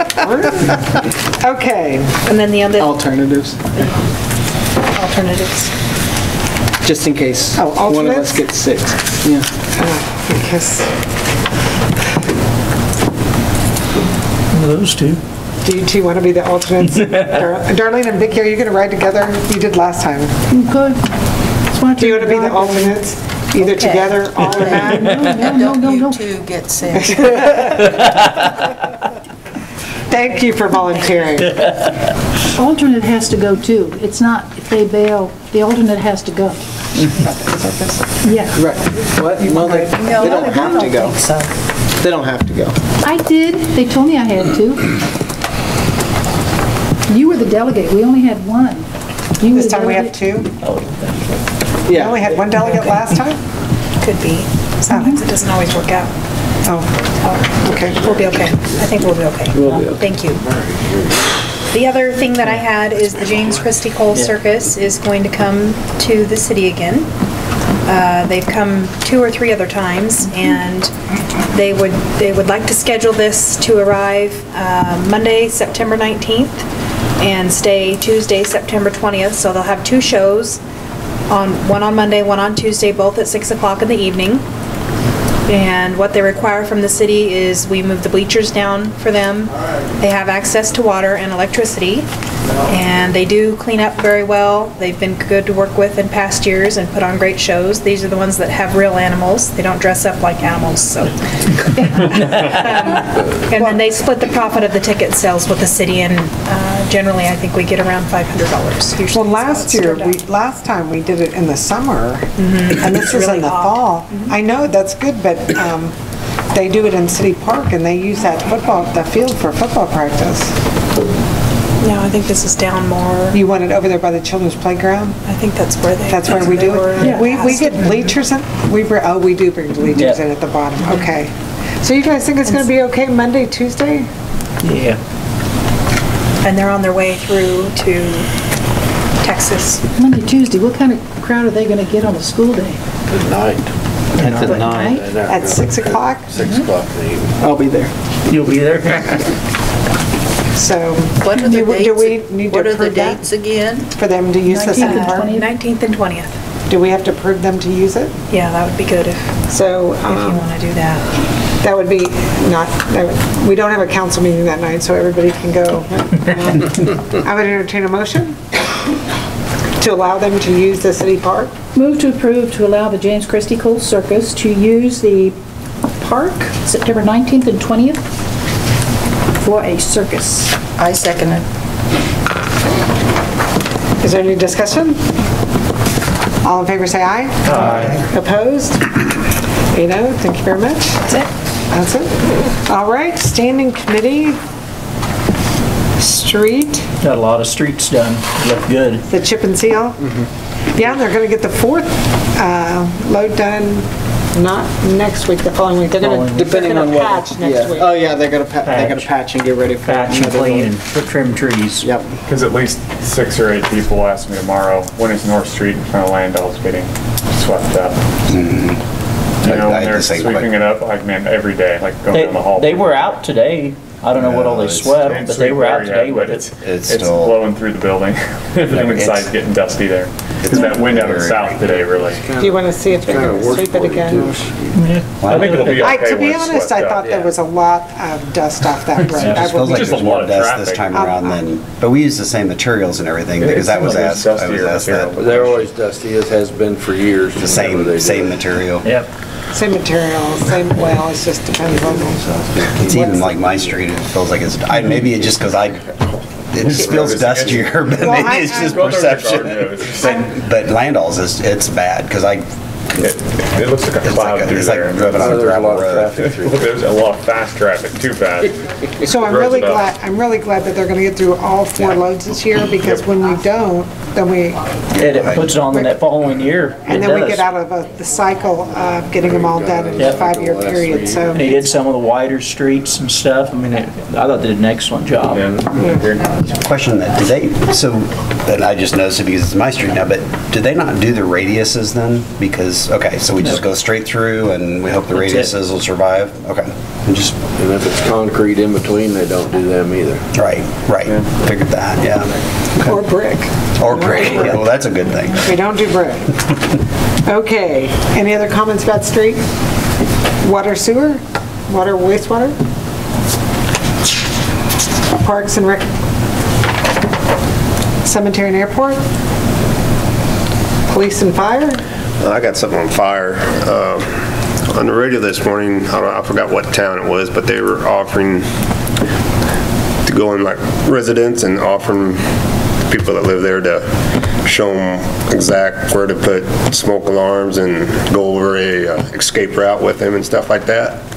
I thought that would be good for here, have like a fire prevention month and show the residents where to put their smoke alarms, and especially on a 2-story house to go over a escape route and stuff like that. Yeah, I wonder if we can tie that into some other event and have that. Maybe we could have the fire truck at the tailgate and people can come and talk to the firemen. I mean, that's something we could talk to Dave about if he would, Work address posting numbers into that too, would you? Oh, you know what? And we could tie that gravel dash. We could have maybe somebody sitting there. Of course, that's more outside people, so that's not. I'm trying to think of when we have a lot of people here in town that it would be. Black squirrel. The circus. Black squirrel, depending on the rain or not. Yeah, well, there is that. Yeah. Okay, well, that's a good thought. So you'll talk to Dave about that? Can we back up to parks? Yes. Rick? I had somebody approach me last weekend and ask me if it was really true that if you walk your dog in the cemetery or the airport, that you would be fined $200. I don't know where they got that idea, but the answer is no. they'd heard us talking about it, since I'm the one that's really the proponent for, making sure that messes are not left in our cemetery or at the airport. Pardon me. That's not the case. We're glad to see dog walkers there. We just like to see them keep their dog close and on a leash within control, and they pick up if the dog has an accident, but there's been nothing said about currently keeping people out of the cemetery or the airport with their dogs, as long as they clean up after them. I thought we did tell the police to fine them, but Chief, do you know what the fine is? It's not $200. But we did. I would imagine it's probably 100, but I would look and see. We did make the motions that we wanted him to. We did, the council did direct them to. Cemetery, yeah. Cemetery. I don't think it was the airport, but it was just the The cemetery. airport's posted, so there should, fine, I would assume, would be the same. Okay, so does somebody want to clarify that then? I didn't know that I don't remember doing that. Yeah, I think there was something about that. Well, you brought it up, and you were so concerned about it, and so then we asked the question, do you want the It passed police? not to allow dogs at the cemetery. We asked if we wanted to fine them if they didn't clean up after themselves, and that was what we agreed. It's not that they're not allowed, it's they have to clean up. Yeah, it's not, okay then. It's if you get caught. We didn't ban because we. I thought it was not allowed. I thought it was not allowed. We said not allowed? Are the signs, Chief, are the signs saying dogs not allowed in the cemetery? No. I'm not sure the same kind of the airport has. The airport, is it dogs aren't banned, or is it dogs aren't allowed? Is it dogs aren't allowed, or dogs aren't allowed, no waste? Pick up that. No dogs allowed. I can picture the sign, yeah. At the airport? Yeah. Well, Debbie said that we'd have to have an ordinance to not allow dogs in the cemetery, and I know we didn't do that. No. But I think we did tell the police to enforce it. Well, to enforce the pickup, but not. Maybe get it in the ordinance. What? We can't enforce it without an ordinance. The ordinance would be not to allow a dog. No, that's what I mean, though. I'm looking to see if you would have it. Because if you don't have it spelled out. Oh, if we don't have a fine, you can't ticket. Well, an ordinance and a fine both, yeah. Well, if it's in the standard ordinance book, right? That's where standard traffic No, offense? online through city code. The standing ordinance book, that's set by the state. We haven't done an That's all cities in Kansas. That has nothing to do with personal ordinance. You don't think we did an ordinance for the cemetery? Well, what did we tell them to do then? Do you remember how we directed you on that? I thought Never directed me to anything on it. You guys, I remember Vicki brought it up about somebody, there was a dog attacked up there or something, or I forget what it was. Can we go back, we probably just need to go back in the minutes and find the right, because maybe I remember, but I swear voting on something we need to, about the and then if we did, I though, think either we way, said it to sounds like we need to have enforce an it. ordinance. I think it was to enforce the cleanup after. I don't recall telling people they can't walk their dogs in the cemetery. Yeah, that's what you said. I think we did. Okay, well, we have to, okay, all right. Let's find out what All we're right. We'll have Debbie check the ordinances in the minutes and come back and see what we agreed to. Okay. And then we'll make it clear. Sorry, everybody. Okay, admin and finance? I had a question about Partnership for Growth owns the lots at 5th and May Street. And are they planning to sell those as one parcel or sell individual lots? Oh, the offer, the free lots. Well, they're out, they're I saying think they're all free. platted out, so I, Plotted out is, I think, 3 or 4. no, I think they're platted out like 10. I didn't think it. They're very small. They're broken Duplex down, units or they're what? broken down to, they're more than 4. I know that, at least 6. Well, I mean, it might have been 6 years ago or something, but the plat that I had seen showed like 3 units on May and 1 on 6th or 7th or 5th Street. Because one on Fifth north of the and you closed couldn't alley. use, and there's 2 back lots that if you Couldn't have didn't access. put a street back there, you couldn't Right. use. But those Right. are for sale. No, Yeah, they're all for yeah. sale, So but I'm 6 thinking lots it's like 10 altogether. Right. lots. Because, They're for sale, this not was a free. long time ago. No, I think they're donating them if you make the agreement. It's some of the offer they made Yeah, in you have to Frankfurt. connect services and do all that. Yeah. build. But you have to agree to, you have to build on it. It's. I think Well, that's is there what we water did. and sewer there? There are around, they aren't run into the lots. And then are they, Are they required then to put in the streets in the alley? They're working on that. Ellen was working on that, trying to answer a lot of those questions on what we would need to do or what they need to do to get them actually either sellable or get a developer in there and do all that stuff. Right. So those questions are trying to be answered right Because it was donated by a previous owner or something. Yeah, something like that. Mr. Edwards. Yes, that's right. Mr. Edwards. But you're right, we don't want to get in a situation where we approve a building and not have the street in and have another dilemma there, so. Well, they came to us at one time and asked if we would put in the water lines, and they were gonna put, what, 3 houses street side, and then that alley that was supposed to be abandoned, that's where the utilities would have to go, so it could feed houses on both sides of that alley. But we didn't agree to do that, did we? I don't think we did. No, we wanted the process to be farther along before we would come into it. And also, I think there's a deed restriction on that property that Lou Edwards felt that the kids in that area of town had everything taken away from them when Lincoln Center got all built out and the baseball or the basketball goals were covered over, and the soccer fields, that went away when the depot came in, so the kids were kind of getting a short end of it. And so he said, in order to sell that lot, that somebody had to put in a playground for the kids. Because my concern was the growth people were going to put houses in there and then ultimately sell those houses off. They were going to manage them while they were being built out, and then they were going to sell them off individually. And my concern was, is that going to end up for the city to have to maintain another playground or something? Because that was on private property. But his whole idea was that whoever had that property had to build out a playground for the kids. And that was going to be at the northwest end of that property. I don't know what the restrictions are on this property, but that's not. Deed restriction. Yeah, but that's not really ours. You know, I don't think I'd start worrying about that. You can call Ellen and see if there's a deed restriction on any of it. Ellen Barber. But you know, on that same note, though, there aren't any parks down there in that part of town. Can we take one of those FEMA lots, or if we have 2 adjacent FEMA lots and put a park down there somewhere? Is there a park at Lincoln Center? We can put a fence around it, because that's one of the FEMA restrictions is fences. But don't you think, when you think about it down there, You can put a fence around, but it has to be a certain kind of fence. It can't touch the ground. Chain link blocks the water. That's what they said when somebody wanted to put one around to their garden. Just a thought. Ridiculous. Yeah. Just see if there's a FEMA lot. There's no park down there. It's kind of not fair to that community. Dargis Park and Lincoln Parks are up there, and City Park is down there, and there's no park in that quadrant of town. So if there's a FEMA lot that's not being used, I think we should put a park down there. Isn't there some basketball goals at Lincoln Center? Yeah. Is there park equipment there, playground? Only For the Head Start. basketball. The Head Start. The Head Start. Separate. It's not public. Yeah. People can use it. It's fenced in, but the gates are always open. But it's for smaller children, right? It's for little kids, yeah. Yeah. Anyway, if we could get a little park down there, I'd kind of like that.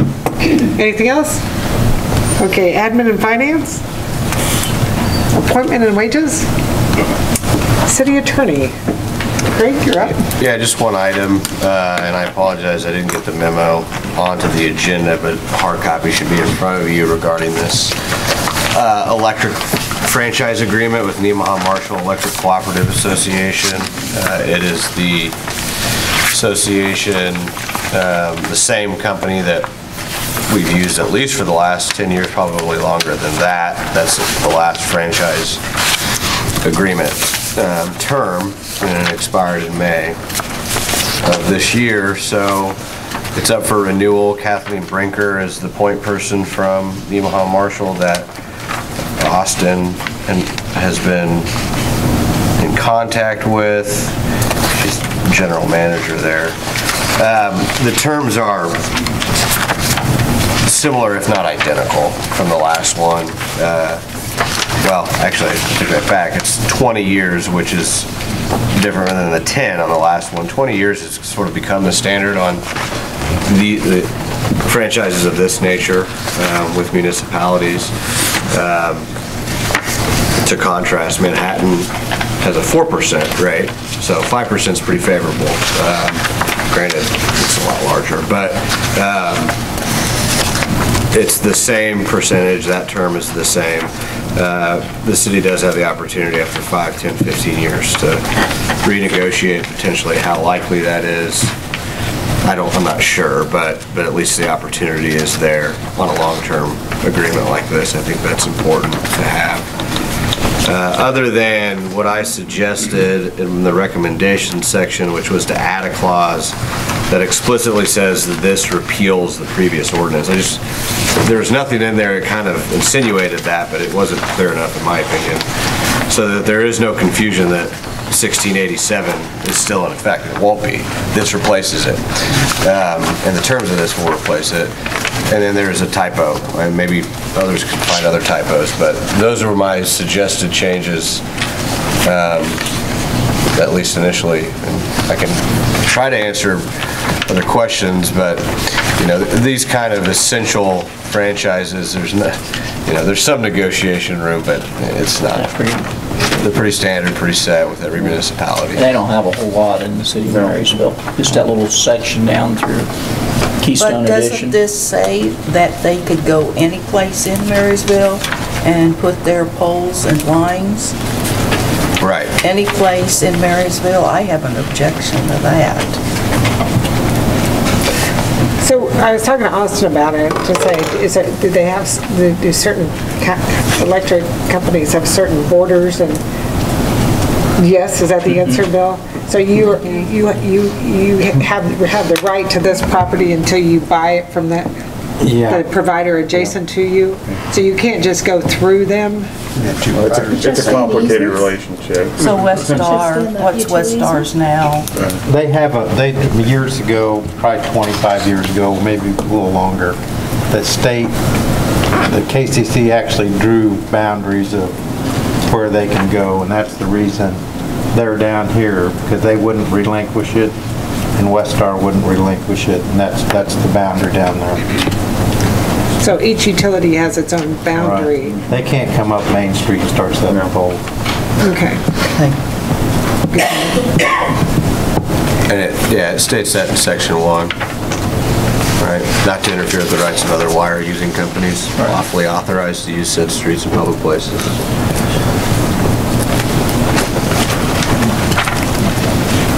Well, do we need to make a motion to? Well, I guess I suspect that Kathleen Breaker is going to want to see the proposed, if there are changes, she's going to want to see them.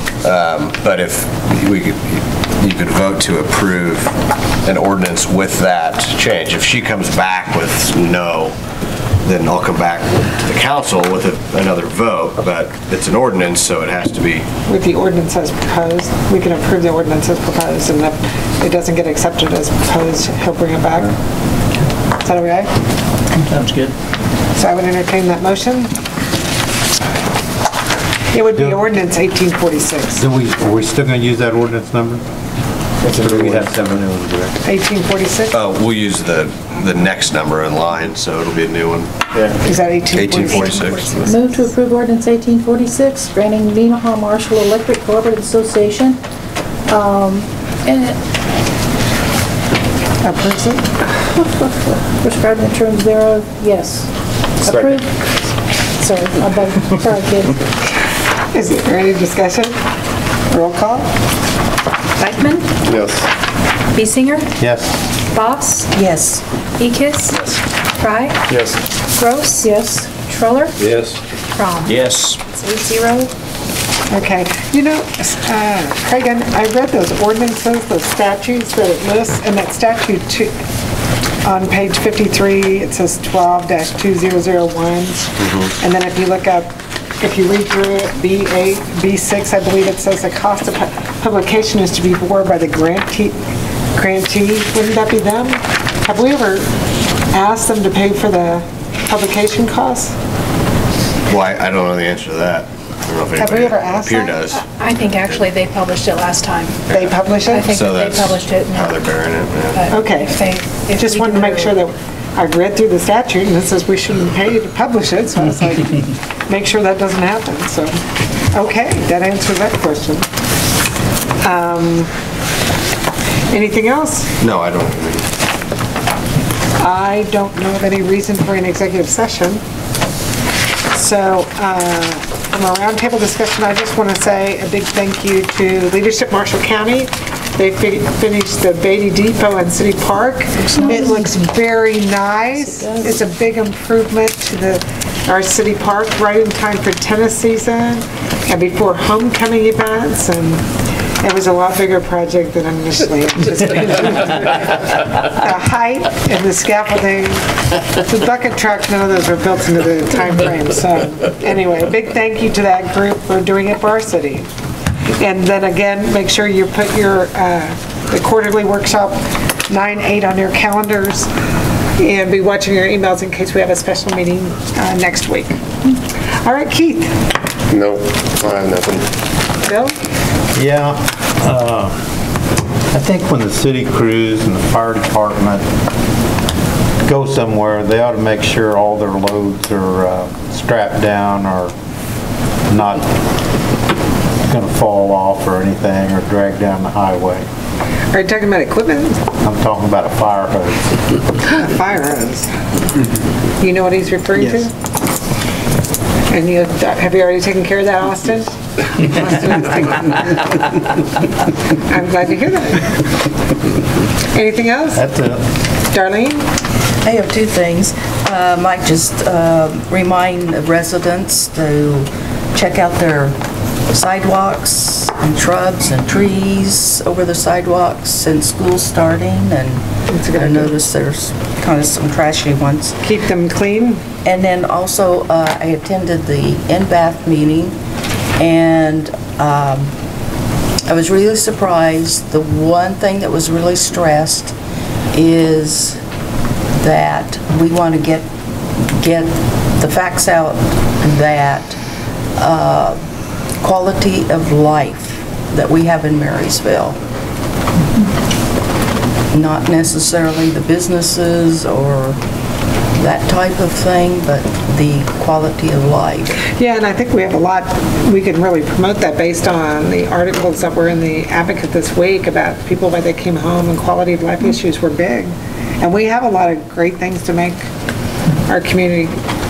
And I think we need to get that on the city website. As soon as we get it done, yes. But with lots of pictures. Yeah, they said that's the beginning step, is to have something like introducing Marysville and telling them how good we are. So. Anything else? No. Brad? On behalf of the MCAC, I would like to congratulate the city. They do really good work. They got the railing up on the stairs, and boy, I tell you what, there's some skillful people in this town. It looks really nice. It looks nice. Dave's doing a great job on the back stairways. And I want to thank Austin for finally getting our air conditioning fixed. At the Lee Dam Arts Center? Yes. It's been a struggle. So. Yeah. Good. Todd? Nope. Vicki? Well, first, Mayor, I'd like to apologize to you over my comment when we were talking about the pool money.